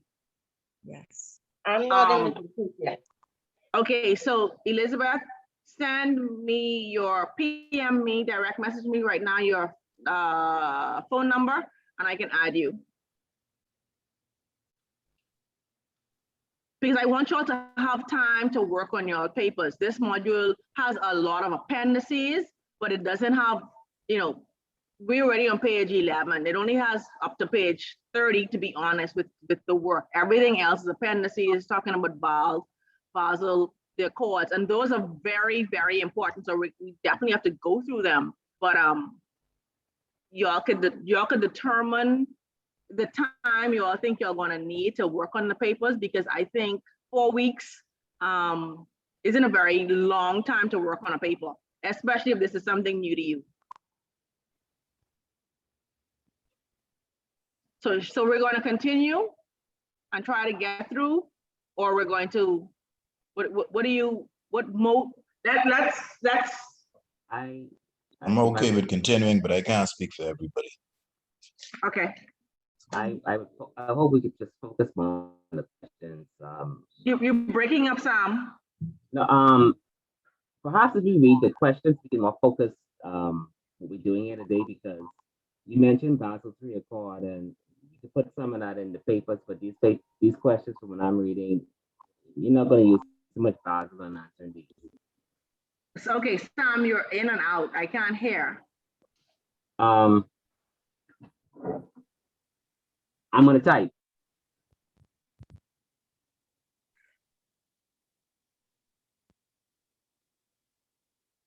That's Sam and Dimitri. Anybody else have a view or an opinion? Because I'm open to continuing. This class is allocated for 3 hours, but you know, we determine how best we move through, because you have a paper due. I didn't realize it was due on the 13th, to be honest, because I haven't read it yet. We could continue maybe for an hour and then have more time to finish the paper. Now, Keisha, you gonna go finish this paper, or you gonna go do your Saturday runs? Mom, Miss Sands, I need to talk to you on the side. Okay, you could call me. You have my number. Yes.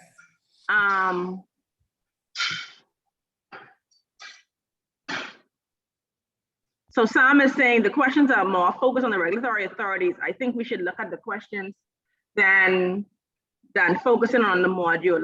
That's Sam. Okay. I agree with So, Sam. I think You we agree should with Sam, Angela? to read through the questions and focus on the questions a bit. Yeah. Okay, but let me just try and cover the chapter. Let me just try and make sure I cover the chapter then, and then we can do that. Yeah? Okay. Agreed. It's not going to take very long to cover the chapter because a lot of the things we've already discussed. But I think we should cover it just for everybody to have clarity on what we're talking about in the paper, even if it's not specific to the questions themselves. Okay? So let's, because we have only an hour left. So if you look at 3.1, consumer conduct, you will see this speaks a lot about what the regulators in the UK does. Yes? So I don't know if it's going to help with the answer to the questions as yet, but that is certainly from a regulatory perspective. And you may have to use the UK in this scenario to answer your question. It also talks about complaints, and I think we dealt with complaints earlier and how it goes to compliance, right? It sits in compliance, and there's a procedure on how clients' complaints are to be dealt with. And all banks, all financial institutions have a complaint process or procedure in place, all of them. And obviously it's going to differ based on your institution, but the end result is compliance is responsible for handling customer complaints, client complaints in financial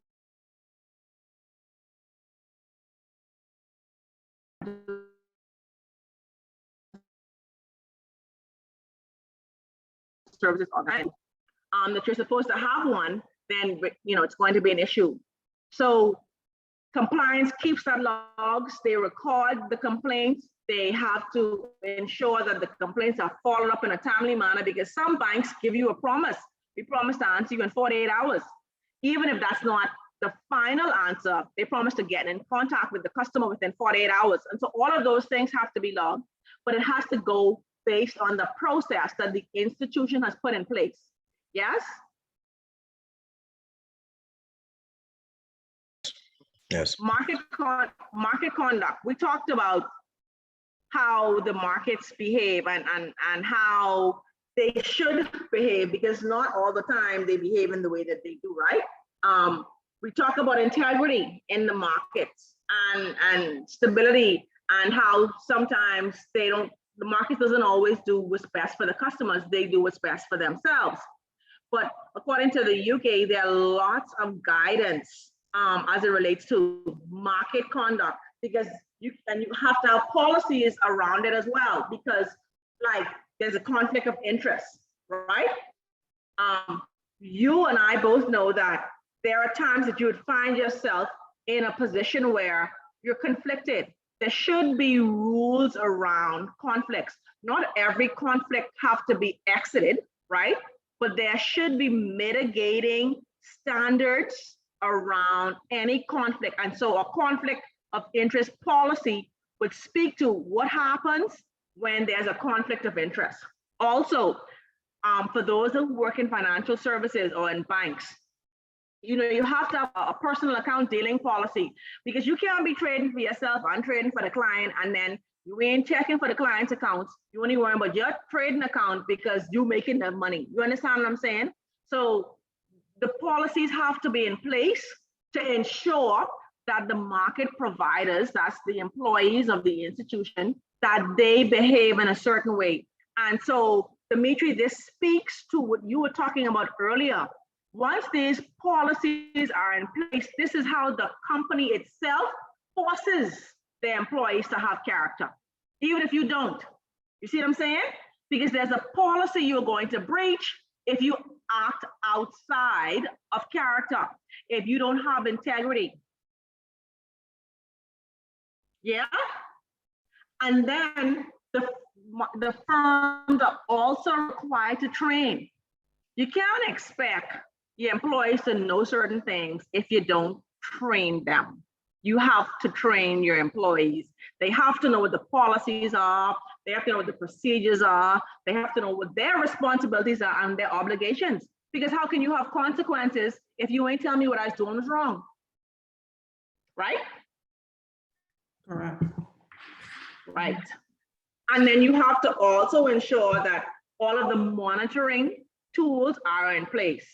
Because if a policy is breached, let's just say I'm trading for myself and a customer ended up losing money because instead of paying attention to their trades, I was paying attention to my trades.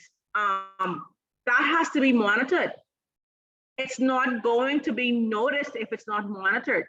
Someone at the end of a quarter, at the end of a month, has to go through the trades to say, hold on, wait now, this client lost money, but you was gaining money on the exact same trade. So it makes no sense to have the policies in place if there's nobody who's going to be monitoring them for breaches. Yes? Yes, correct.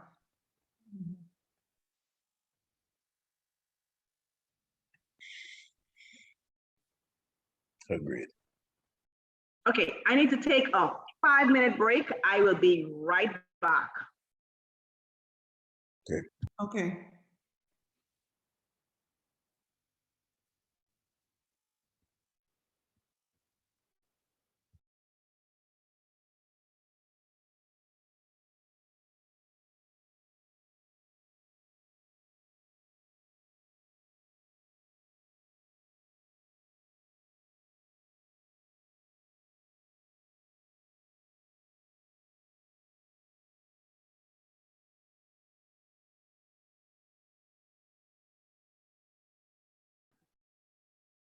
Okay, just a note, it is storming where I'm at. So if my internet decides to dissipate, I will have to rejoin the call, okay? No problem. Okay.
Hello? We're here. Okay. Thank you. Yeah. So 3.2.1 speaks to market confidence, and that it says is the heart of a stable financial services system. And this all encompasses what we were talking about earlier about if the consumers aren't happy, right, with what's going on in the market, it's not going to be stable based on what the firms are doing and the reaction to what the firms are doing. Because, you know, what Elizabeth was talking about earlier, that gives some instability in the market, would you say? Yes.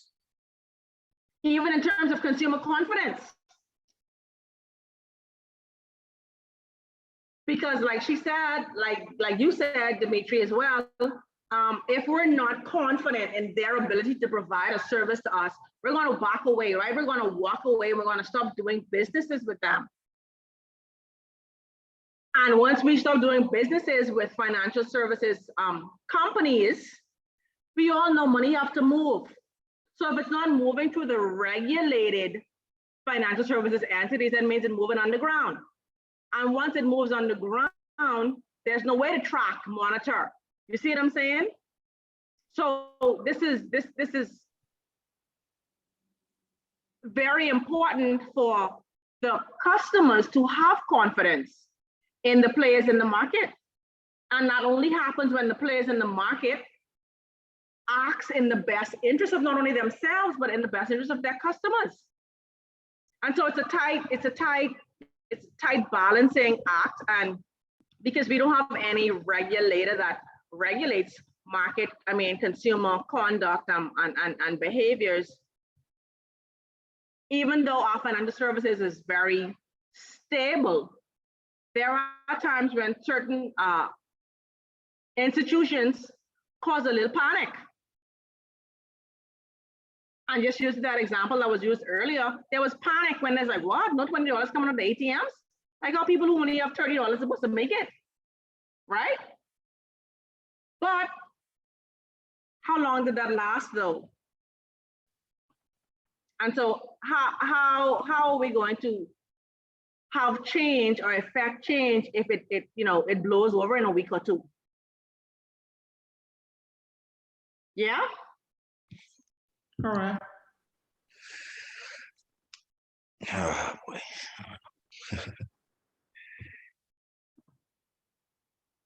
What you going to say, Dimitri?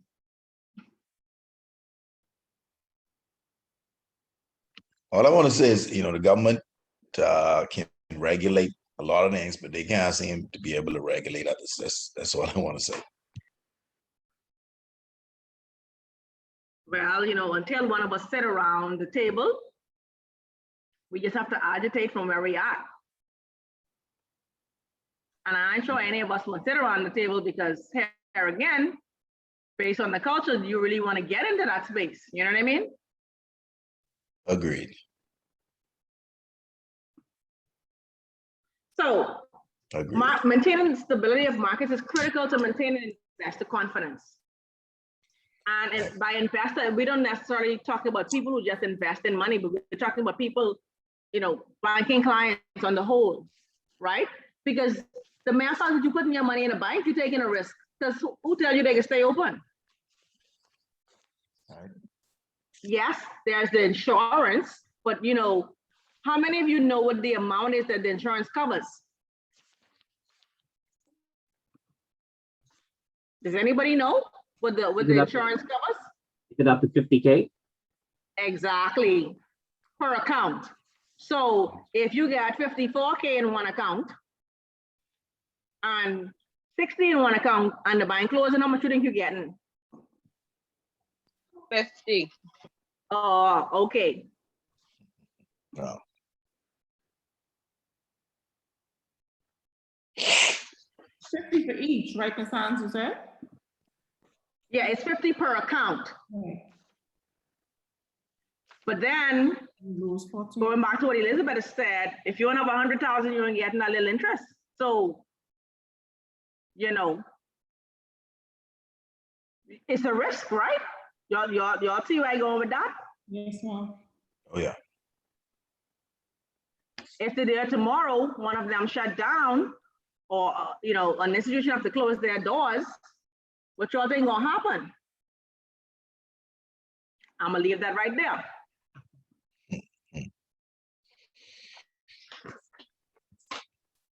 So there are some common features of international regulation that includes that the firms have to have the internal controls and the risk management practices to cope with the risks that they take from day to day.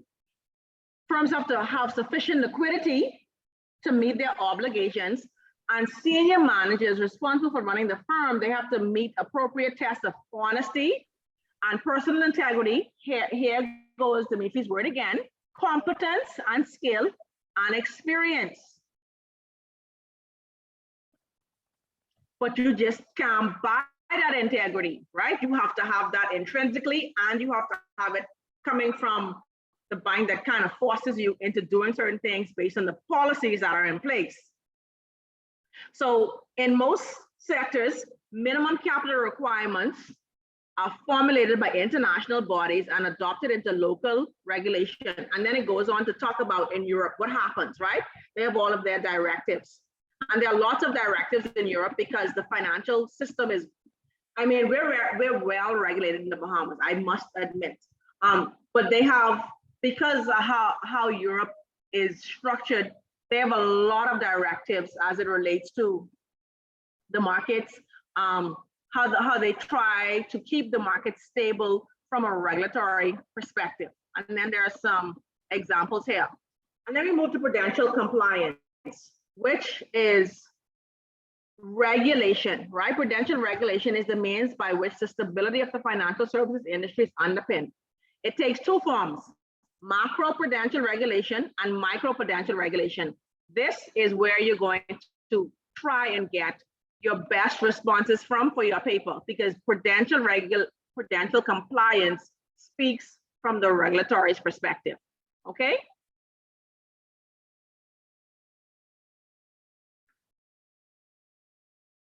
Macro focuses on issues relating to the stability of national and international financial systems as a whole. And in essence, it's a rule-based form of supervision that is from a regulatory perspective. Yes? Anything rules-based is regulation. Yes. Now, you may have some discretion, but that is specific regulations. Micro deals with the stability of individual firms and organizations and examines the responses of individual financial service firms to risk from outside sources. In both cases, the overriding objective is to protect depositors. Now, this is very much UK based, but you can take some of these things from a central bank's perspective as well, because they do a bit of both, but not as much as the FSA does in the UK. They don't have as much powers as it relates to protecting depositors.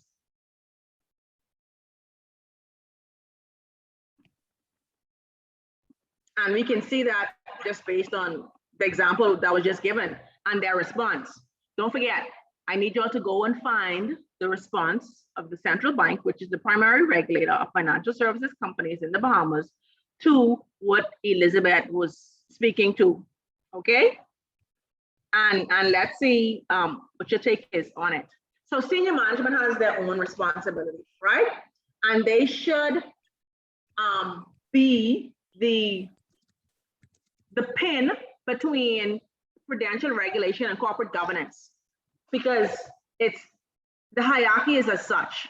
There's regulation, there's the board, which comes under corporate governance, and then there's senior management, which is responsible for ensuring what the board has put in place happens in the institution. You see that? You see how that works? So whilst the board would set up the directives, senior management is charged with the day-to-day running of the firm. Yes? Yes, yes. And so it is their responsibility to have some things in place. Remember we talked about the fit and proper requirements? You just can't put any and everybody to be a CEO, eh? Or a COO, or any executive C-suite position. And by C-suite, I mean chief executive this, chief that, chief the other. You have to be fit and proper, and central bank does have fit and proper guidelines.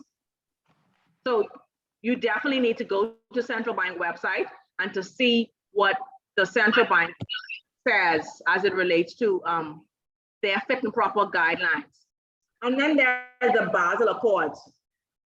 The Basel Accords are based on the Basel Committee on Banking Supervision, right?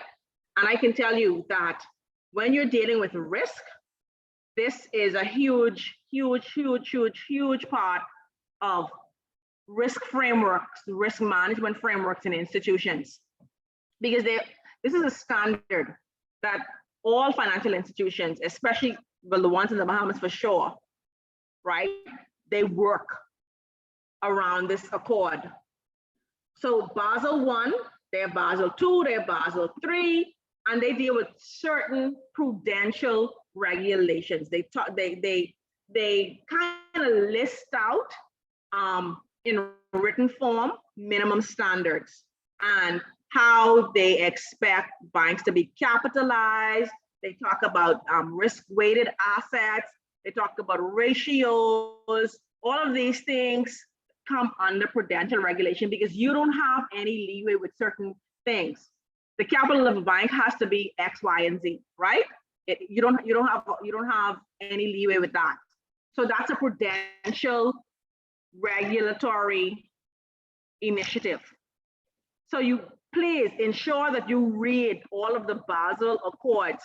They are very important as it relates to the working and the corporate governance, and specifically risk as it relates to liquidity, as it relates to credit, as it relates to operational risk. Those are significant. If you do the International Risk Management course, that's a huge portion of it right there, the Basel Accords. I'm not sure if you're going to use this specifically in this paper, but it is absolutely critical for you to be very familiar with those accords. And then we go to what are the objectives of regulation, and this may assist in your paper as well. Why we have regulation, and what are the outcomes? What do regulations expect? What do you expect to happen when you have regulations in place?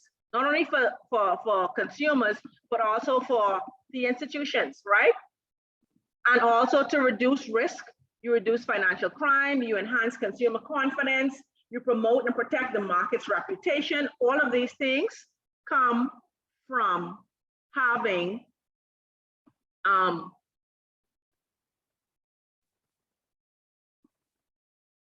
sorry, my computer's doing its own thing. Having regulation in place. It's super important because if you don't know the parameters in which you should be operating, it's going to be chaotic. It's just like society, right? It's just like a society.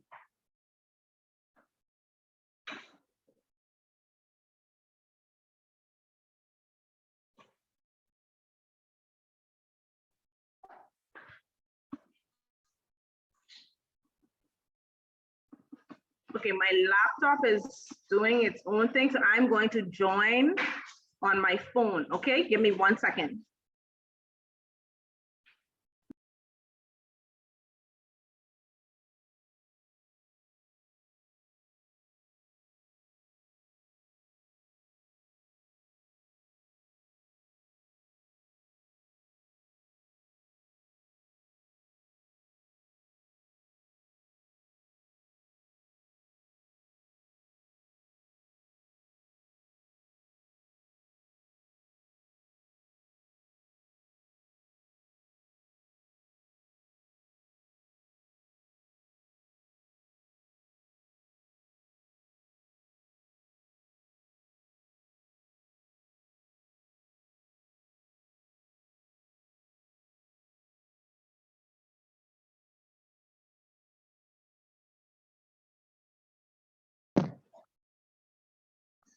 Hi, can you hear me?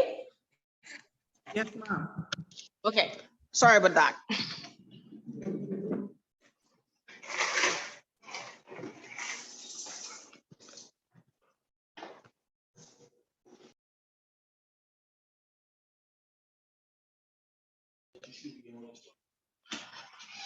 Okay, so I'm going to need someone to guide me through the book because my laptop did its own thing, and that's why I had the actual unit up.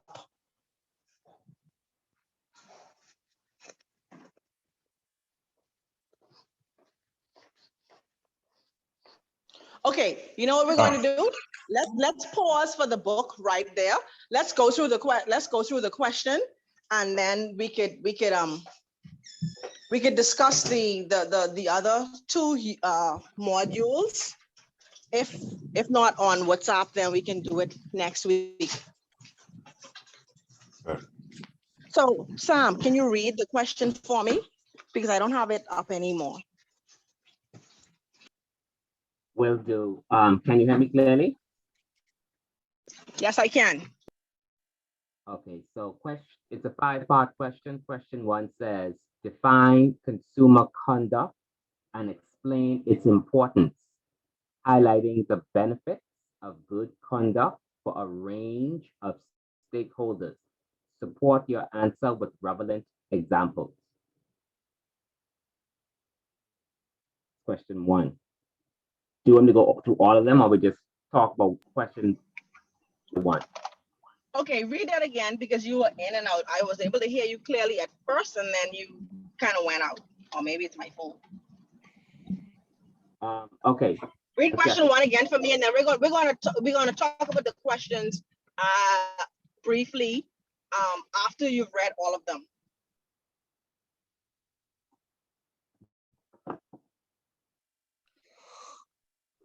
Okay. Question 1, I put it inside the chat, but hopefully you can hear me. Define consumer conduct and explain its importance, highlighting the benefits of good conduct for a range of stakeholders. Support your answer with relevant examples. Right. So this particular question, you could look in the book because I think there's a section on there that talks about consumer conduct and why consumers should behave in a certain way. Yes. Yes. Yes. So that one shouldn't be very difficult to come up with or to start working on. Let's go to number 2. Number 2. Taking action against firms that do not meet the required regulatory standards is an important element of an effective regulatory regime. Regulators generally have a variety of disciplinary, criminal, and civil powers available to them for taking action against firms and individuals that are failing or have failed to meet the standards required. Research the approach to enforcement by the regulator in a jurisdiction and sector of your choice over the past 10 years. Consider how effective the use of enforcement powers has been, both in your chosen jurisdiction and sector, and how this might be improved upon. On the basis of your research, explain and evaluate how the use of enforcement powers support the regulator's authorization, standard setting, and supervision activities, supporting your answer with suitable examples, and describe and illustrate how the current methods of supervision and enforcement could be further improved to achieve regulatory objectives more effectively, stating clearly how you believe this will benefit your chosen jurisdiction and sector, as well as a firm of your choice that is regulated within that sector.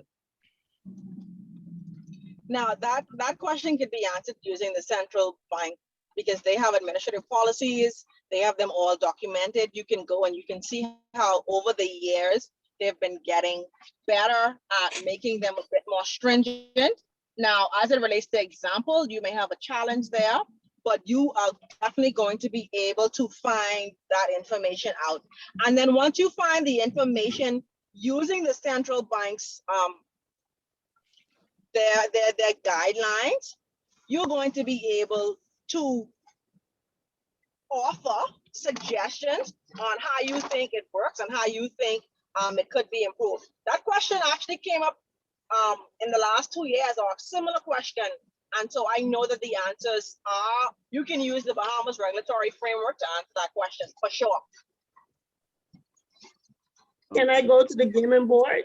Can I use the gaming board for the casino? You can, yeah, you can use any regulator, and the gaming board will probably have the same set of information. But I know from my experience, I've had students answer it from the central bank's perspective.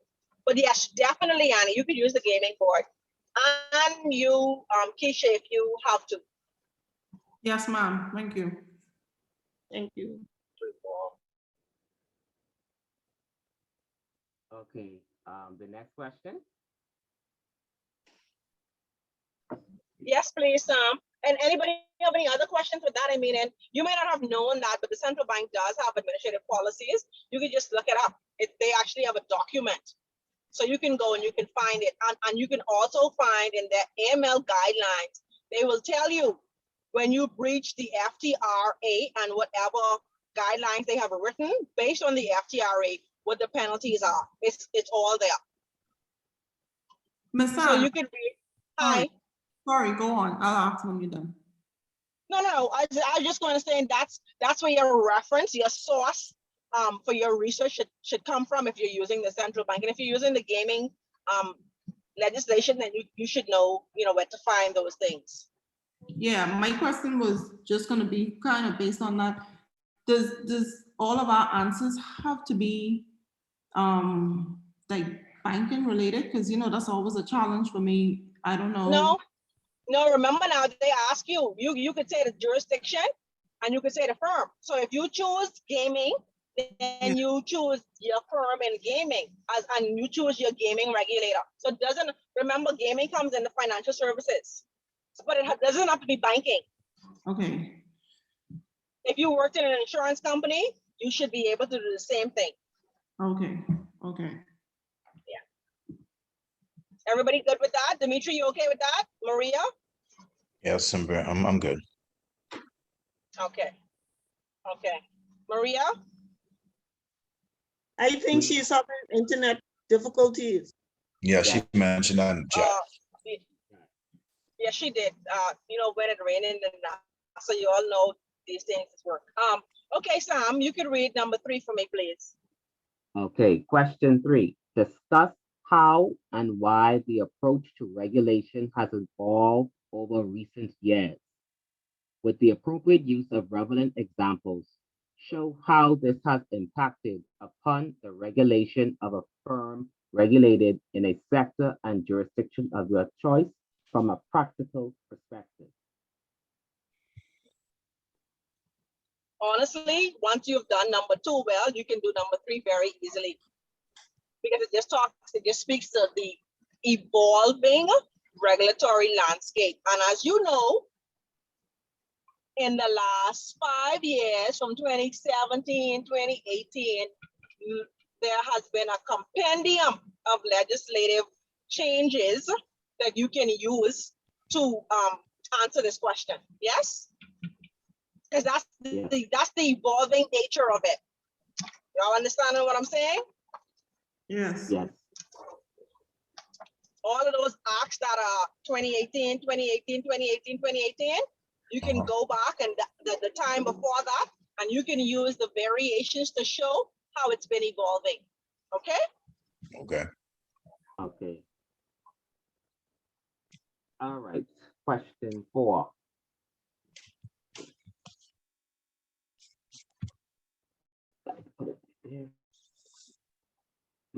You are a compliance professional who regularly contributes content to a compliance news website. And for your next feature, you have been asked to write an article that considers the practical implications of operating under various regulatory structural models. You decide The best way to do this in a succinct and engaging way would be to select two regulatory structural models and compare and contrast the practical implications of operating under each structure for 1, regulators, 2, regulated businesses. Draft the content of this article, proving appropriate examples to support your comments. I should be providing appropriate examples to support your comments.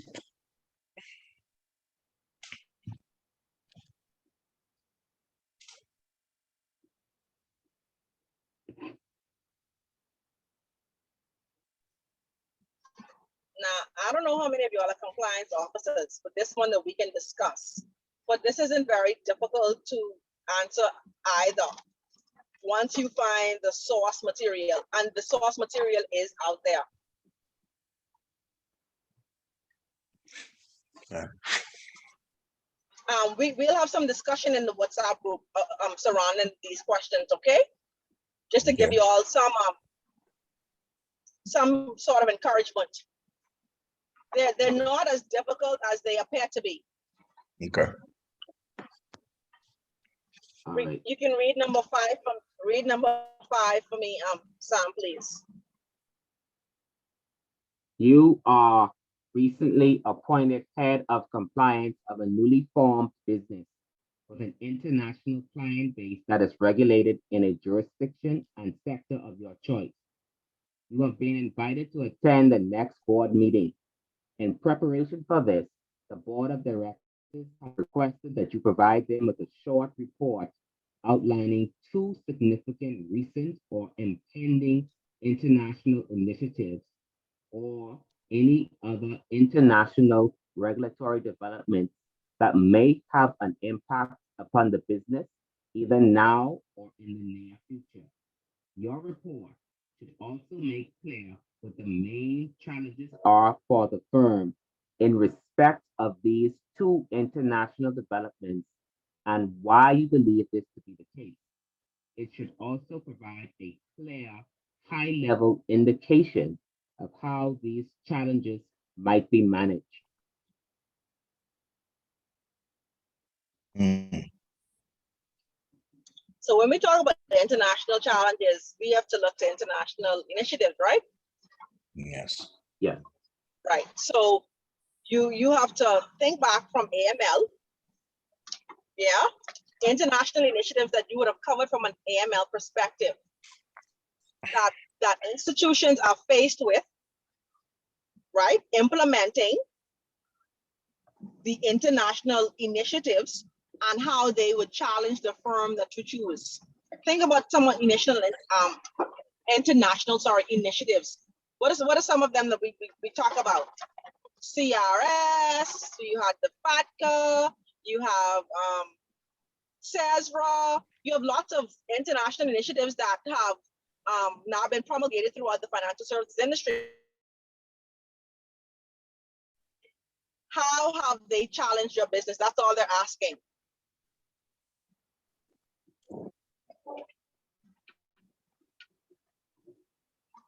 Y'all sound like y'all ain't understanding what I'm saying. No? Yeah. Y'all getting this? Trying. AML people, y'all would have done some things with international initiatives, yes? Yeah. So what are some of the challenges that you can think about? You may not have necessarily experienced it, but that you could have that you could think about may have been cost in terms of implementing them.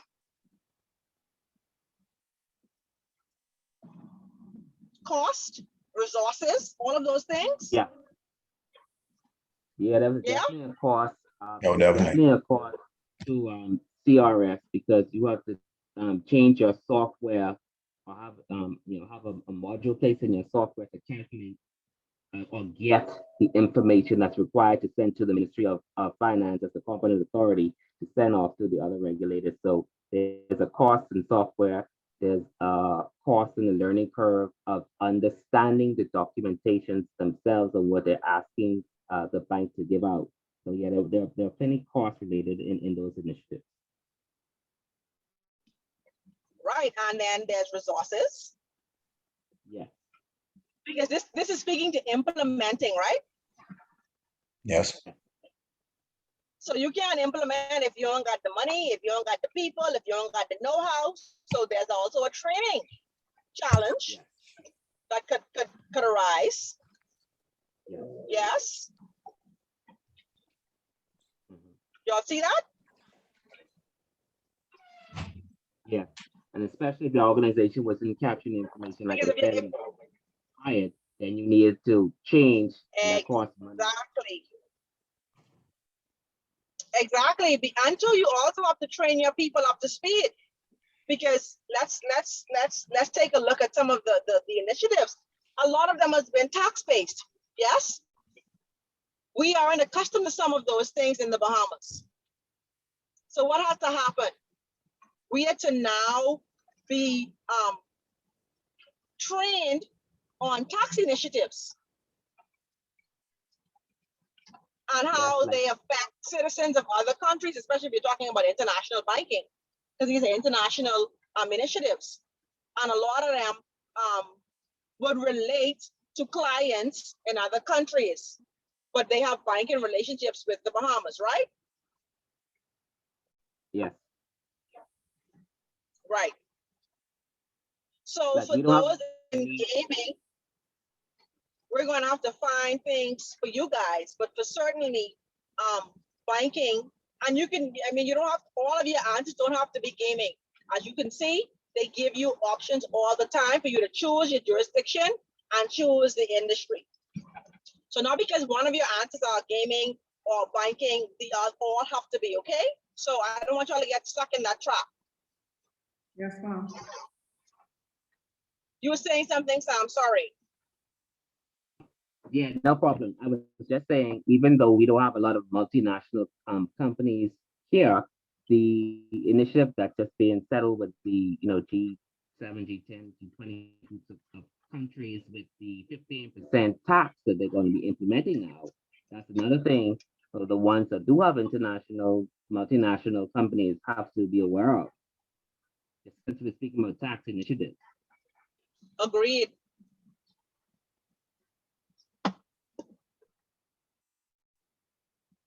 So as you can see, just going over the questions briefly, they aren't as difficult as they appear to be.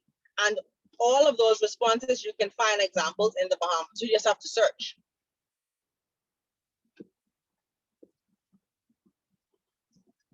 Which means it's going to take a considerable amount of effort. These ain't no questions where you can slunk on. But like I said, because they are GRC is very specific, you can go to the central bank website and you can find all of the regulatory information as it relates to prudential compliance, as it relates to liquidity requirements. They have credit requirements, all of those ratios, all of those things regarding the operations of a firm on central bank's website.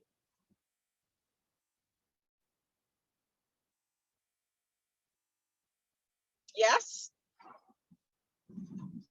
Yes, ma'am.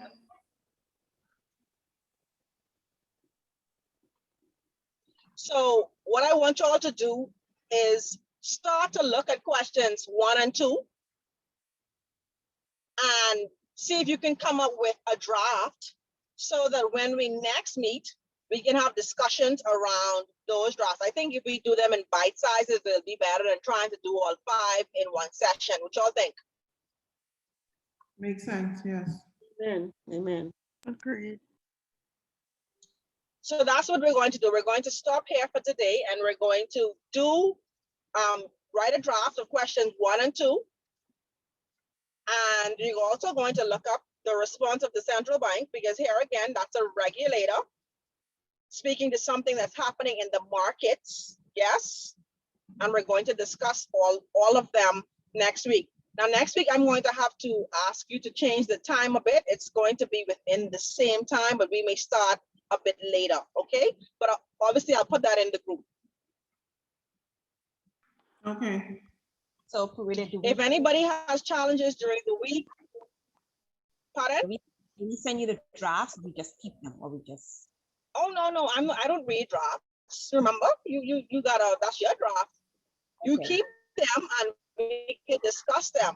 If you have a challenge in understanding a principle or something, you can always message me and I'll try to explain it as best as I can, because these things have to be in your own words, yeah? Yes, of course. Yeah. The drafts are for you I'm trying to get you guys to be organized, because it may seem like December 13th file, but trust me, when you blink, it could be December 13th. I agree. Mhm. So I'm trying to get you guys to start now, so that, because you know, with these papers, you have to write and take out and write and take out and write, not. And that's a process. And then life happens, right? So you can't wait for the last minute to start. So that's what I'm trying to get y'all to do. So if you can do your drafts of 1 and 2, you could come back with your questions, or you could send me a message and we can go from there. Okay. There are three more sections in module 1. If you have the time, or if you need to read it, but based on the questions 1 and 2, I don't think you're going to necessarily need all of it to answer questions 1 and 2. But if you do, then just finish with the chapter.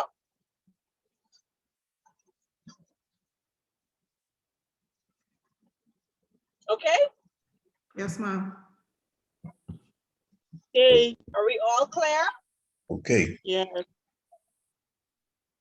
Okay, so any questions or concerns this week, send me a WhatsApp message and I will respond.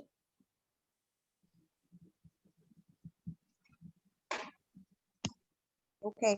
All right? Okay. Thank you. All right. Thank you. Okay, so thank you all for your patience today. This weather is not working with my service providers, Okay. but we got through it. Okay, so we'll talk in the group. Yeah? Okay then. Okay, yeah. All right. Okay then. Okay. Take care. Take care, everyone. Have a Later. good one. Bye. Okay.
Hey, Miss Anne, how have you been?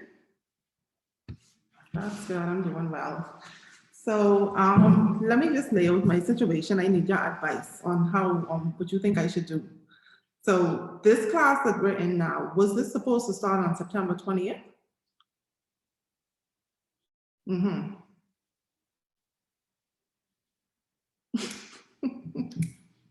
Okay, so this is the very first day of this class. Okay, I was just a little confused because I know that the dates were, I guess AML was a bit different, like with the due date for assignments. We had like kind of a longer period. But what happened is I had to reset one of my assignments for AML. So I am currently completing that. That is due on November 30th. And then this assignment here is due on December 13th. So that's kind of a lot for me. I really don't want to put this class off because I'm already late in finishing it, which I should have already finished. I see that on BIFS website, I don't know if this information is accurate, they have a class that's starting January 2022. My question to you is, AML?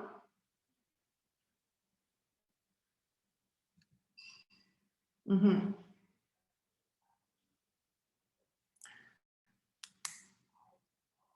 Oh, I thought I saw that say GRC was starting in January.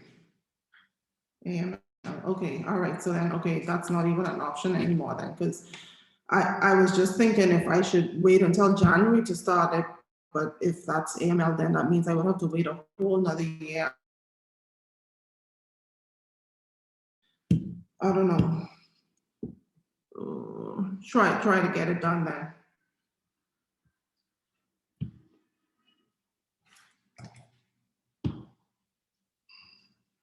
Mhm.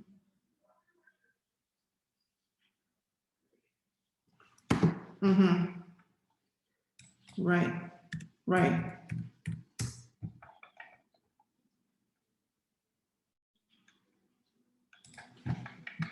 Right.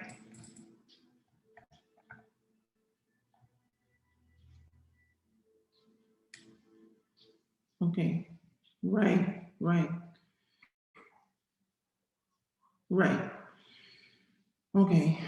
Okay. So anyway, well, I wanted to get your opinion on that, but I guess that means that I don't really have a choice but to take this one.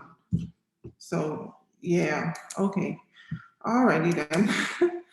I'm trying. Yeah, I'll try to get all two done. I'm not finished, obviously, my reset paper. I'm still trying to finish that off, but I try to map out the last couple of weeks, a few weeks that I have, and try to set deadlines for when I need to be finished this reset so I could, the questions on this paper that we're working on now that's due December 13th, they don't seem so hard like you say, but time and research still has to be put into it if you want to make a decent grade. So I'm just going to try my best to get it finished then. Okay, so thanks very much. Okay, Ms. Hans, have a good one. All right.